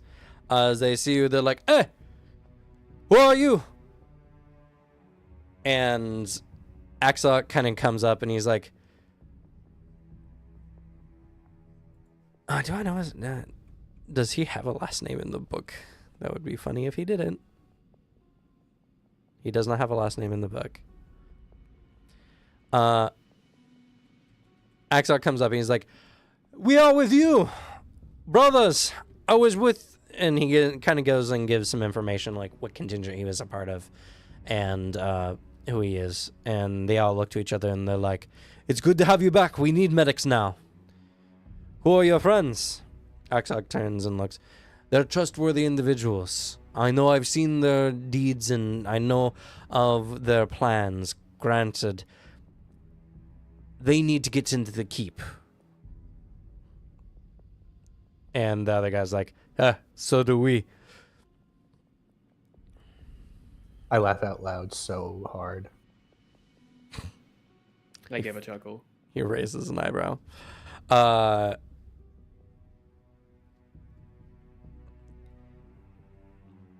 As of right now, it's kind of a standoff between the two armies.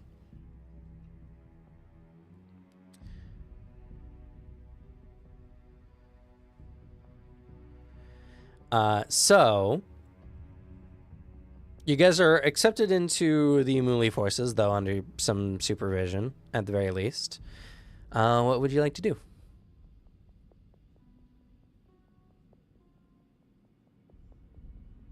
Guess we should start asking around.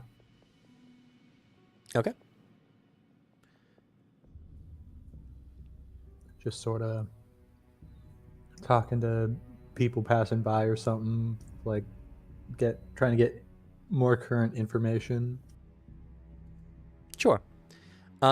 If you like, you can make an insight, persuasion, or some other social type check. I can do an insight. Do you want help with that?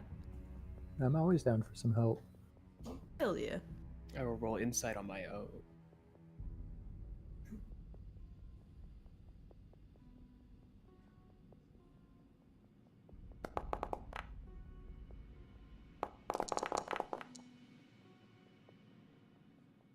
I'm distracted.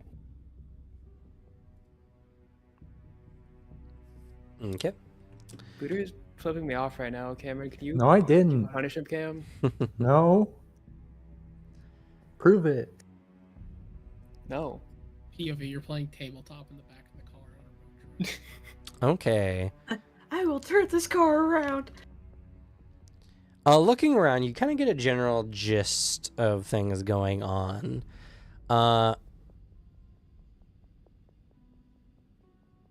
Coming together, you guys kind of put all the facts out and you learn some information. That was the last check you needed of 3. So, you learn that the Imuli forces here are outmatched and have suffered major losses in previous assaults. These Imuli, especially, look to be more civilians, wearing mismatched armor, while the Tikari are well organized and hold a fortified position. Without aid, the Imuli will surely lose this battle. Amongst the talking of Axhawk and his compatriots, you guys learn a very interesting fact. The Imuli have a radiant. His name is Vansi, though he was captured by the Tukari and is currently being held in the keep as a prisoner. Also, you learn that the Tukari also are rumored to have a Voidbringer champion fighting on their side. Oh. Well, that just made it very easy for me to choose what side to be on.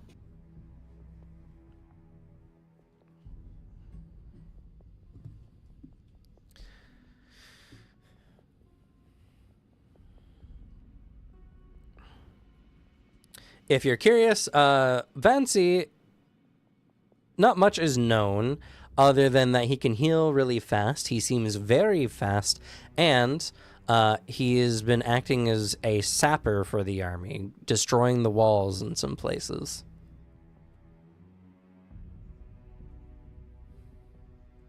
Moves fast as in frictionless fast? Or just moves fast because he is fast?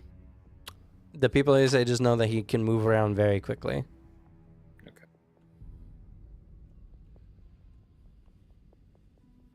I don't know. Is one of the radiant pathways healing and friction? Well, to be fair, by normal people standards, all Radiant can heal fast. That's true, but the one you're asking for specifically is Edge Dancer. But I mean, there's a. Is there friction? No, it's not friction in like stone moving, whatever it is.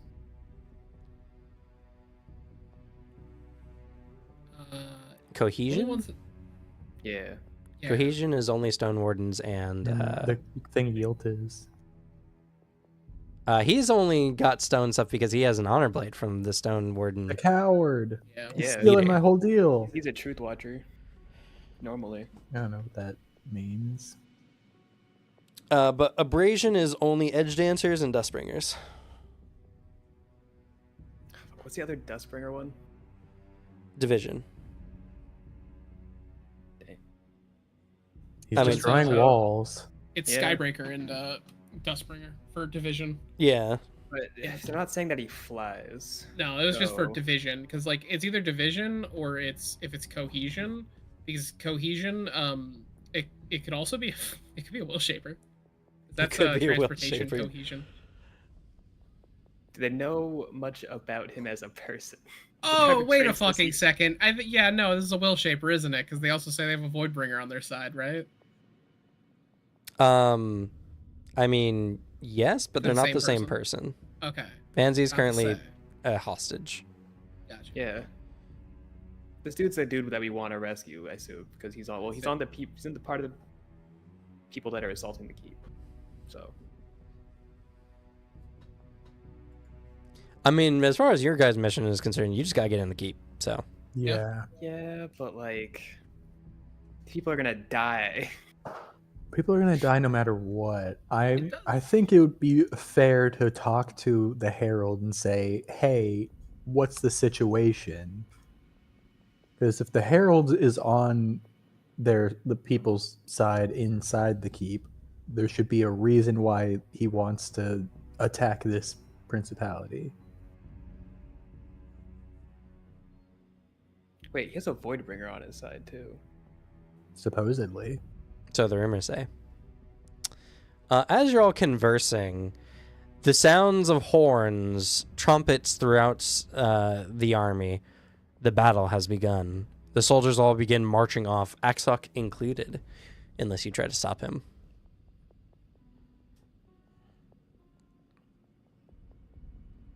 No, I don't think I stop him. Are we made just- He's made his choice. Yeah, I mean, Wait, what are we doing with Varda's body? Did you wake up yet? He is still unconscious. oh man. Maybe we should find a place to leave him here in the camp. Yeah. Yeah, somewhere safe. Well, you do have a choice. You can let the battle play out, or you could try to circumvent the fight while the battle is happening, or you can take part and fight with the Imuli.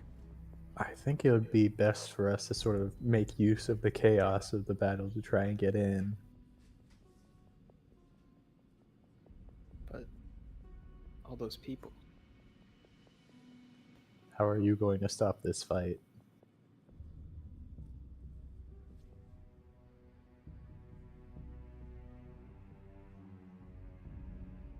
Still hurts to make the choice, even if it's a very clear choice. There's no need to make the choice. Just follow behind me and I'll make it for you this time. If it comes to it. Like, looking at the fighting starting, if we can use the chaos and get inside, then you can cut the head off the snake. That's like a parting gift. Well, again, the head of this snake might be a herald that we need on our side. He nods, like, yeah.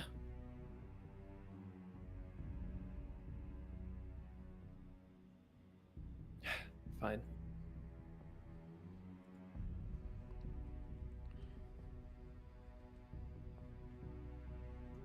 Should we find a place to leave Varda temporarily in this camp? Find like a nice little snug bed. Tuck him in. Go put him in like a hospital bed. If I know wars, the hospital ward is going to be the most crowded place here.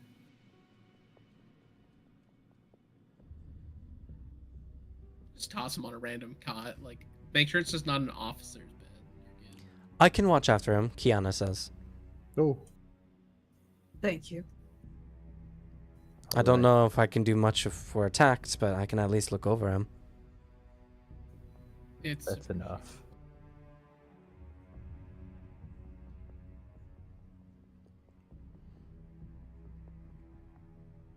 Okay.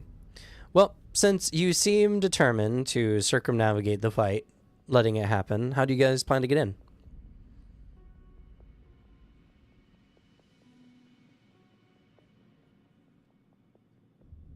got somebody who can make a hole in the wall. Yeah. Yeah. Well, I'm going to say the entire wall is currently being manned and watched. Yeah. Yeah, we never said going through that wall. There's no side. Yeah, you can go through the mountain, sure. I mean, that's still tunneling through. Yeah. You said it would take a while. How long is a while? I would say, all things considered, it would probably take you the better part of an hour to get to where you want to go. And also, That was probably a meant lot of investiture. That's the big one. Because right now, Circle can do a 10-foot cube, I believe, with 2 ranks, right? No, it's 5. Is it 5? Oh, I have no idea. yeah. A 5-foot cube at a time. So if you were to tunnel all the way through, I would say it would take as much investiture that 2 of our Radiant friends will have to go without investiture moving forward. Oh. That's including Lurio's spheres in the mix.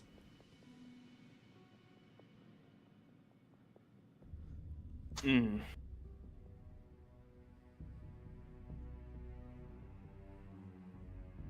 How hard would it be for you to lift us up into the air all at once, Sital?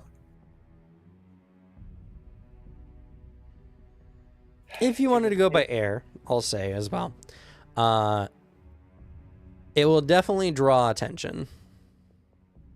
There's no way to do so without drawing any attention at this time. I would have to breathe Stormlight. No, actually, I'd have to.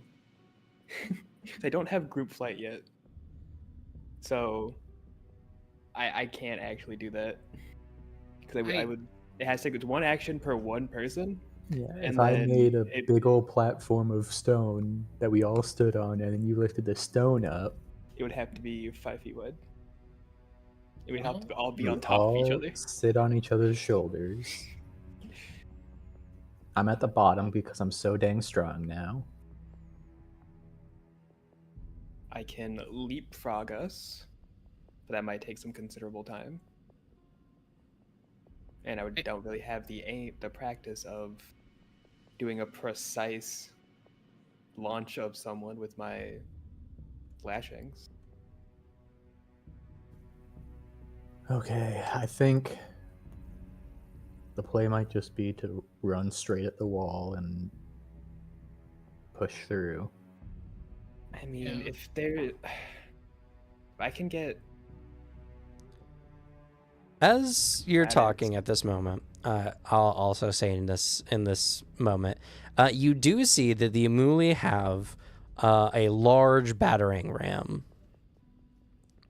and seem to be prepping to bash down the gates.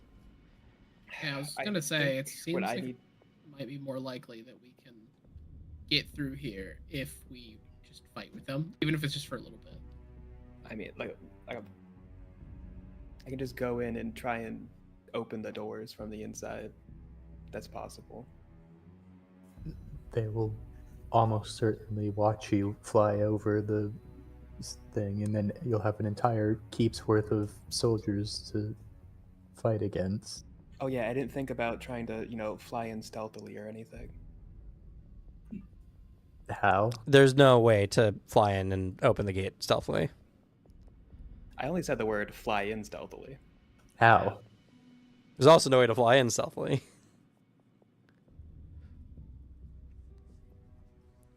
You never know. We do know you have to go right over a bunch of people. Go around to the side. I think they designed this with wind runners in mind. Well, and generally the expectation of what level you guys would be at this point, so. Yeah. I know you can't do anything super wild. All right. I think I think it might be just best for us to run in and break open a hole in the wall.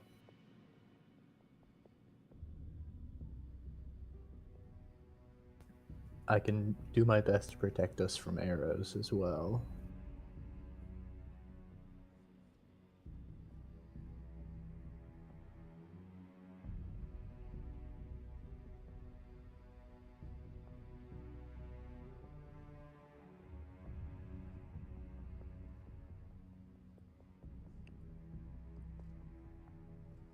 I think we participate in the siege, and once we can get in, the focus is finding Nail. What happens after that is a little dependent on what information we glean after we give him the knife.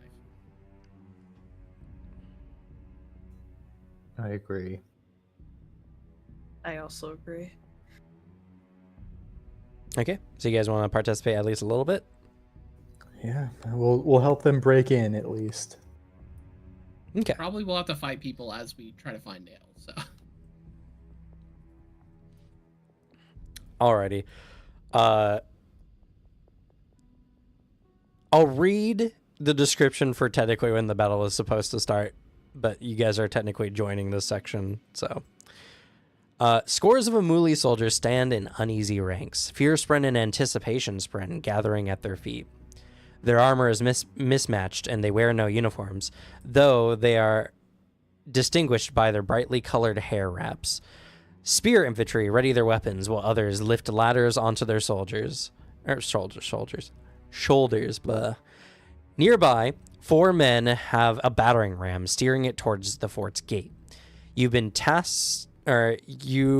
have decided to protect them, as this is the most likely way to break in through the forces. Atop the castle wall, Tukari soldiers are dressed in heavy blue robes with ringed mail armor. Their motions are precise and practiced as they await the ragtag assault. For Vanzi! The Amuli call out from below. The Tukari shout back at them, for the god priest Tazim! And that, unfortunately, is where we're going to have to end it for today. But next session, we're going to do a little bit of mass combat. Woo. And Devin didn't get to join. Volume combat. It's okay. The planning aspect is important. But yeah, you could have jumped in at any point. I don't know what you're planning. I honestly don't know what you're planning at this point. Ooh, good I respect it. I respect the play. I was hoping we would figure this out when you were making your character the other day. Nope, don't need to. We're going to be running through the battlefield to the wall, and we're just going to pass by a corpse that was Devin's character. One of them was Devin's character. Yeah, like just because in between this week you'll have a new build idea, and you'll made a new character. Nah, I'm pretty married to this one. Hell yeah! I also like the idea of us just being like, all right, we got a siege, and then someone just giving us a good old Ned Flanders. Well, hidey ho there, neighbor, trying to siege that castle. I gotta join you. For Emul and all that. But yeah, it's gonna be it for today. So it's so weird. I never can get over how weird it is just ending Cosmere and being like, all right, we're done. No XP, no nothing. Yeah, it's weird. I just love XP. Not even necessarily like how it's always implemented. I just like giving it out. But Yeah, I it feels guess good to be any player kudos. Good job to Devin for being so dang patient. Well, you know.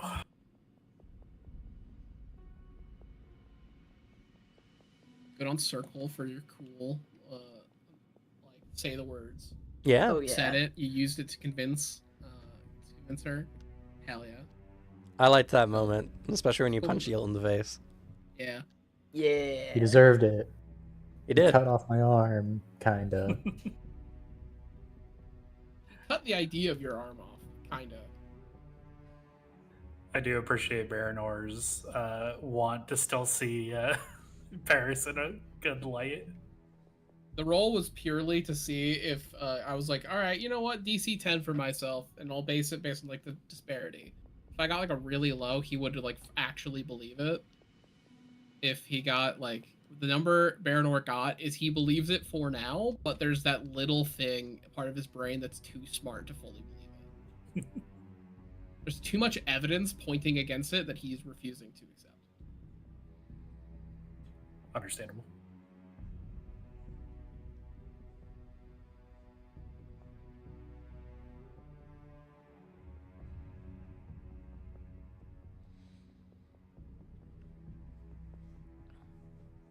Honestly, it's a good job session. to Okay. No one for helping me try to persuade what's-her-face. I explained Oof. exactly why I was hesitant to do the 8 action, but would do it if needed. Not even that. No one tried a single persuasion check on her. It's a tall, there's not a talking person. I don't have that great of a persuasion. And it looked like you had it. Mine's at a +0, so I wouldn't have been helpful. I rolled a 1 and a 2 with a complication. I believed you had it, and Yeah. it made this scene. You're our goat. We believed in you the entire time. Look at you, party face over there. You stepped forward when we stepped back. What do you want from us? My oaths aren't to stand up and like take step forward, bro. I don't know what you're asking me to do. My oaths are me to prove myself. I'm proving myself. I'm going to kill this man. It's okay, Booter. I can try to help in the future. Maybe I'll be able to punch something really cool next time. More You than did once. punch something really cool this time. Did it was sick. No. I wouldn't say Yilt is cool. That's fair. He's pretty cool. He's got a big Yeah. sword. Yeah, but like It's got to count for something. He's got there are tattoos 9 and other big stuff. swords. He's got like tattoos and stuff. The only thing that could make Yilt cooler is if he was bald, Cool. wore white clothing, and was from Shinovar. What if he dueled 2 large swords? That'd be fun. That's crazy. Also, I got that reference. Also, Yilt's bald. No, he's not. Well, he's he's not wearing not. white clothes. And Is he's he from not? Shinovar. Oh, No. his His fucking- hair's slicked back. Oh, Even worse. is the fucking. I was just assuming that going off the token image in chat, and it looks bald. No, I it think it's just because doesn't. he's blonde and he has gold skin. Yeah. I'll be honest. Is that like a worse fate? I can say this as a balding man. Is it worse to be bald or for everybody to think you're bald when you're not? To look Everyone to bald think and you're be bald. like, no, guys, I swear I have hair. I And promise. they're just like, okay, man, sure. Like, it's not something to be self-conscious about. You're like, no, I have hair. I have more golden skin, and I'm blonde. Maybe that's why he's crazy. So true. You know what? Now I think he's sort of sympathetic as a character, as a villain. Maybe we should be on his side. He was called bald and like had a bunch of people kind of like doing that scene, but he was in like a little church of the Herald he's trying to replace. Yeah, all the ardents of that herald were like just absolutely dunking on him. His whole reason for wanting to become a herald is so that he could have the power to dye his hair black or something. Oh, I thought he was gonna have like long, glorious hair or something. I thought he was going to build many statues of himself, like super ripped. Well, he's already got that down. We know it. His wife is very clearly cheating on him. What a compelling character we could turn him into. Hey, Sanderson, if you're watching this, take notes. Hit me up. Okay, so guys, every time we roll an opportunity in the future, we know what to do with it, right? Make Yilt more embarrassing of a man. Yeah. Yeah. Can I use my Fabula point to actually make Yilt just super, like, he trips over a little stone, even though he can control rocks, he didn't, and he trips and like just sort of stubs his toe and then like falls face first into a little puddle of mud. Like shits his pants. Yeah. And Starts he crying, cries but a only a little little. bit.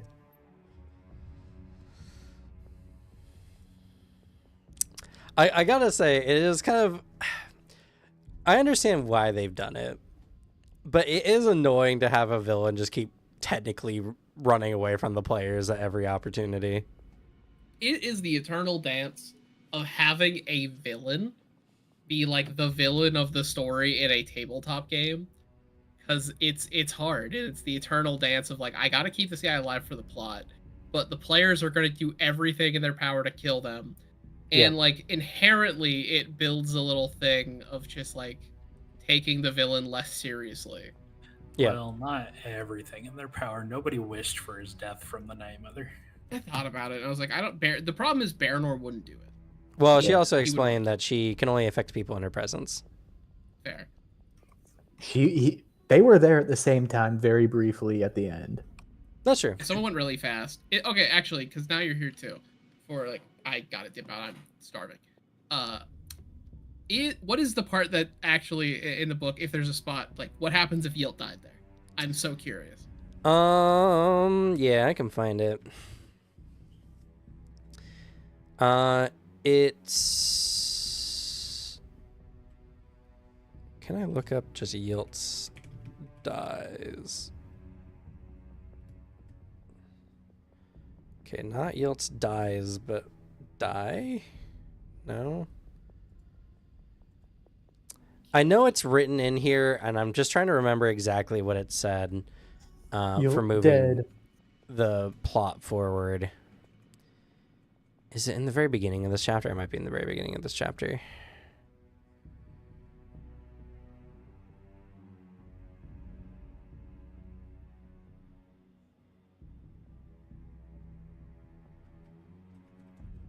Or is it the beginning of the following chapter?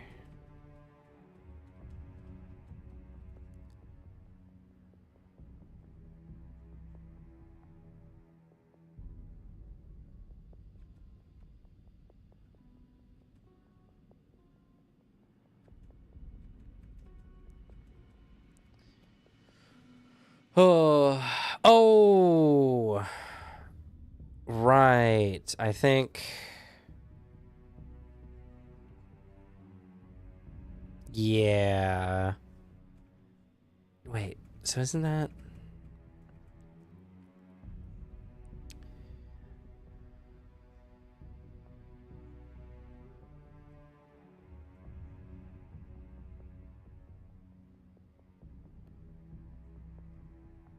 I know they have it. I'm having a hard time finding it.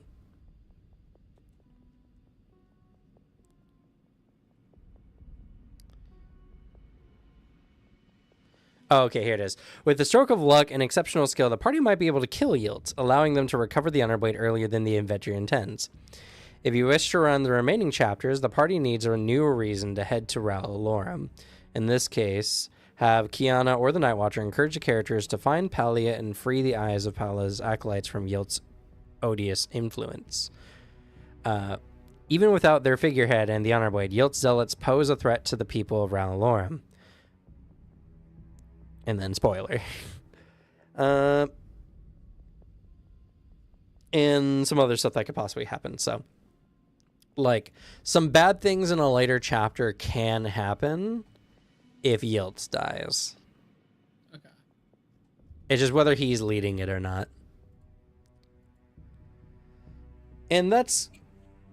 I mean, I think I already know the answer, but I guess I should honestly ask as well. Would you all have just preferred to end it there?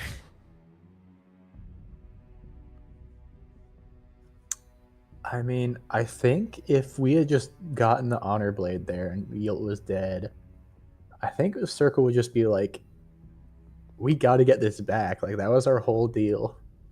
This seems like the most important thing. I would agree if we killed Yield. If that actually happened, because, like, yeah, there's 100% this thing going on. But also, like, if we got the information, the biggest thing we can do is get this petition of art, get this Honor Blade back in its right position. That's a lot where the focus is for it. Well, I mean, so in like, that case, be a good ending. If that would have happened, which to be fair, I kind of cheesed Yield escaping because technically there's nothing in the rules that say he can just travel underground. I just make that his thing because, I mean, why wouldn't you with cohesion anyway? It's one of the talents you can pick up with it.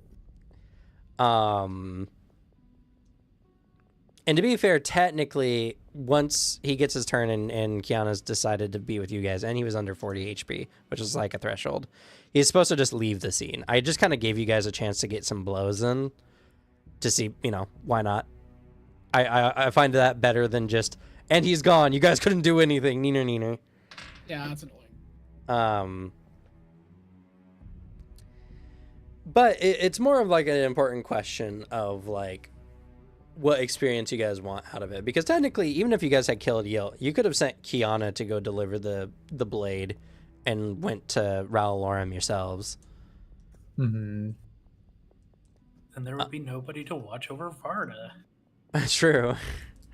But I don't know. I mean, I figured we were in here for the long haul, and to be fair, there's a very strong chance you might finish the next chapter in the next session as well. How many chapters are there left? You guys just started chapter 5 of 7.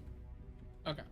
No, like the only ending I'd want in a moment is if it hits and it feels satisfying. If we had a moment where like we killed Yield and we're like, well, fuck, I guess. If we made it, if it was like a satisfying moment, then I'd be like, yeah, good ending. If it was like, well, you guys killed Yield, campaign over, I'd be like, well, it's not satisfying. I wanna end the cool Cosmere stuff I love on a good note. And because like it wasn't ruled that he escaped, he got out, and it's like, well, shit. All right, let's keep trying to kill this man and like deal with this big problem, deal with the big threat. So no, it's I care about it. The story ends satisfyingly. That's fair. I mean, I figured if anything, you would just want to see all the Cosmere stuff they put in here, Oh, because that too. there's more in the last couple chapters. No, yeah. If it didn't, if like we were at a reason, we're like, all right, let's do it. This I would just ask for the PDF. I just like I need to read this now. Like, tell me all the cool shit. Because I like all the Cosmere connection stuff that's happening in this. It's honestly very cool. But yeah, so the answer to your question. That's what they had in store if you killed them. There would be more reasons if you guys didn't want to just end it there. And I guess, Alex, you're free to go, of course. But how'd you all like the Night Watcher? Way That more was chill super than I cool. was expecting. I will say first, sick. They did a good job showing the Night Watcher. The boons and curses were fun, which I imagine mostly what you're doing, except when he said, I'm gonna pick the book one. But it was a good version of the Night Watcher, both on the book and of your portrayal, and I agree with your theory. I think you're cooking with your theory of what's happening with her. With Yeah. that, peace out, gamers. By Fun game. Have a good Fun one. on everyone. It's so weird because the Night Watcher in the books is described to be a lot more creepy and kind of animalistic almost. Yeah. Yeah. Yeah. But her description here is manifests as a crawling, many-armed serpent coil of emerald mists with a feminine face. She has a pure black eyes and a voice like wind through a forest. But her personality is alien, generous, and mystical.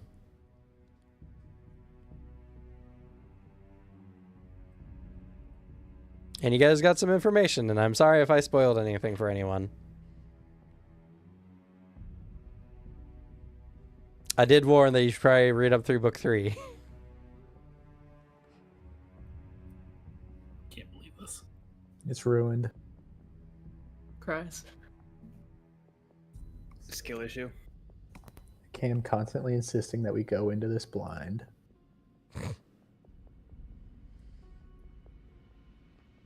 But yeah, I don't Skill know. issue I on think literally everyone else's part. so far of all the chapters you guys have done, that was probably my favorite chapter, or at least had some of my favorite moments. I mean, maybe the first chapter was my favorite chapter, or at least chapter 2. But The one shot was my favorite chapter.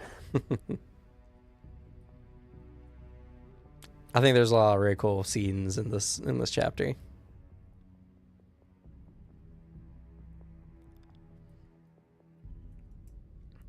And and then you guys are like, all right, now you guys participate in a battle.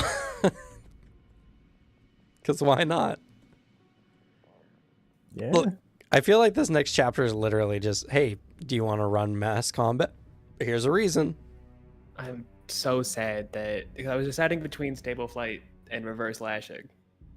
I ended up choosing stable flight. Reverse lashing would have made this fight so much easier. Of just, hey, I'm gonna reverse lashing all these arrows so there's a rock on the ground. Yeah. Yeah, it would have been really nice.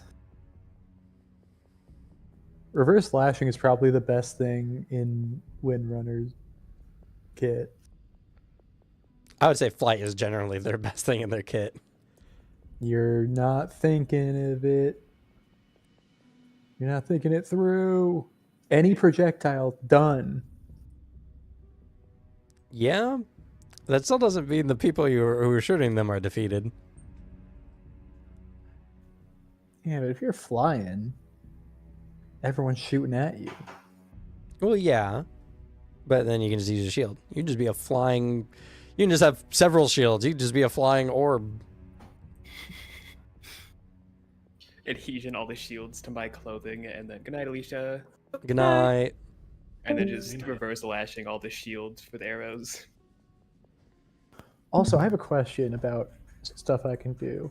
Sure. Can I just base tension. Is hardened defense just a thing I can do with tension as a skill? I think so. I think this is one of the base things you can do with your. I didn't know that. Is that just for a round? Let me look at tension. I mean, I think it's like anything else where, well, I don't know if you can do it multiple rounds on other people. Let's see, hardened defense. When you infuse a soft material worn, yeah. Yeah. See, no, you can just infuse someone's clothes. It's just you spend one or more investiture. If you spend multiple investiture, that's how many rounds it lasts, essentially.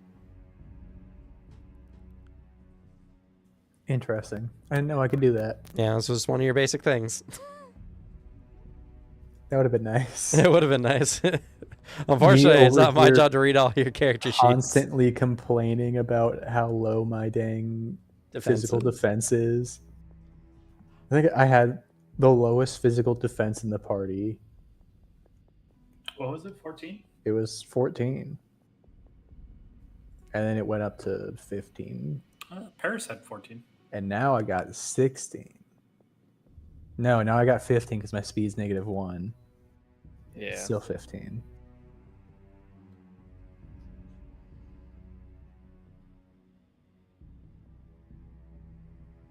Oh yeah, Cam, did I get my 3rd pip on Speak the Second Ideal? I don't really think you really did much for your ideal this time around. I don't either, but I had to ask, 'cause what if you said yes? You didn't That's try to convince and protect Karen.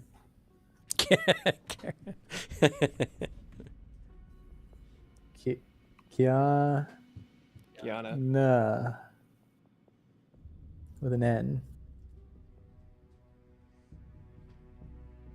Also, I don't think I ever said what expertise I picked up. You didn't.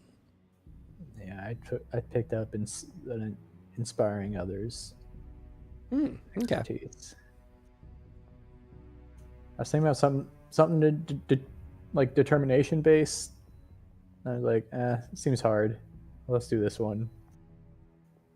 I inspire others through my example.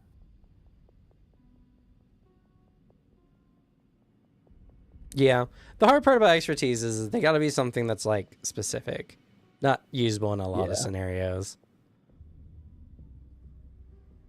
Scouting, I think, even just kind of bridges it somewhat, but like, I haven't felt bad about it, so I think it's fine. Yeah, scouting seems very good. Though to be fair, Baranors came up this time too, the military expertise. True. So would my Talon's Honor Blade expertise come up when I got hit by it and then help me just completely negate that damage? no, but you would know it was Talon's Honor Blade. Oh, I would know this feeling anyway. Yeah, like, yes, I remember this feeling. Yup, it's definitely the real one. Guys, I can confirm, not a fake. We're on the right track. No need to adjust our plans. We're good. What interesting. Anyway, I'm taking a nap.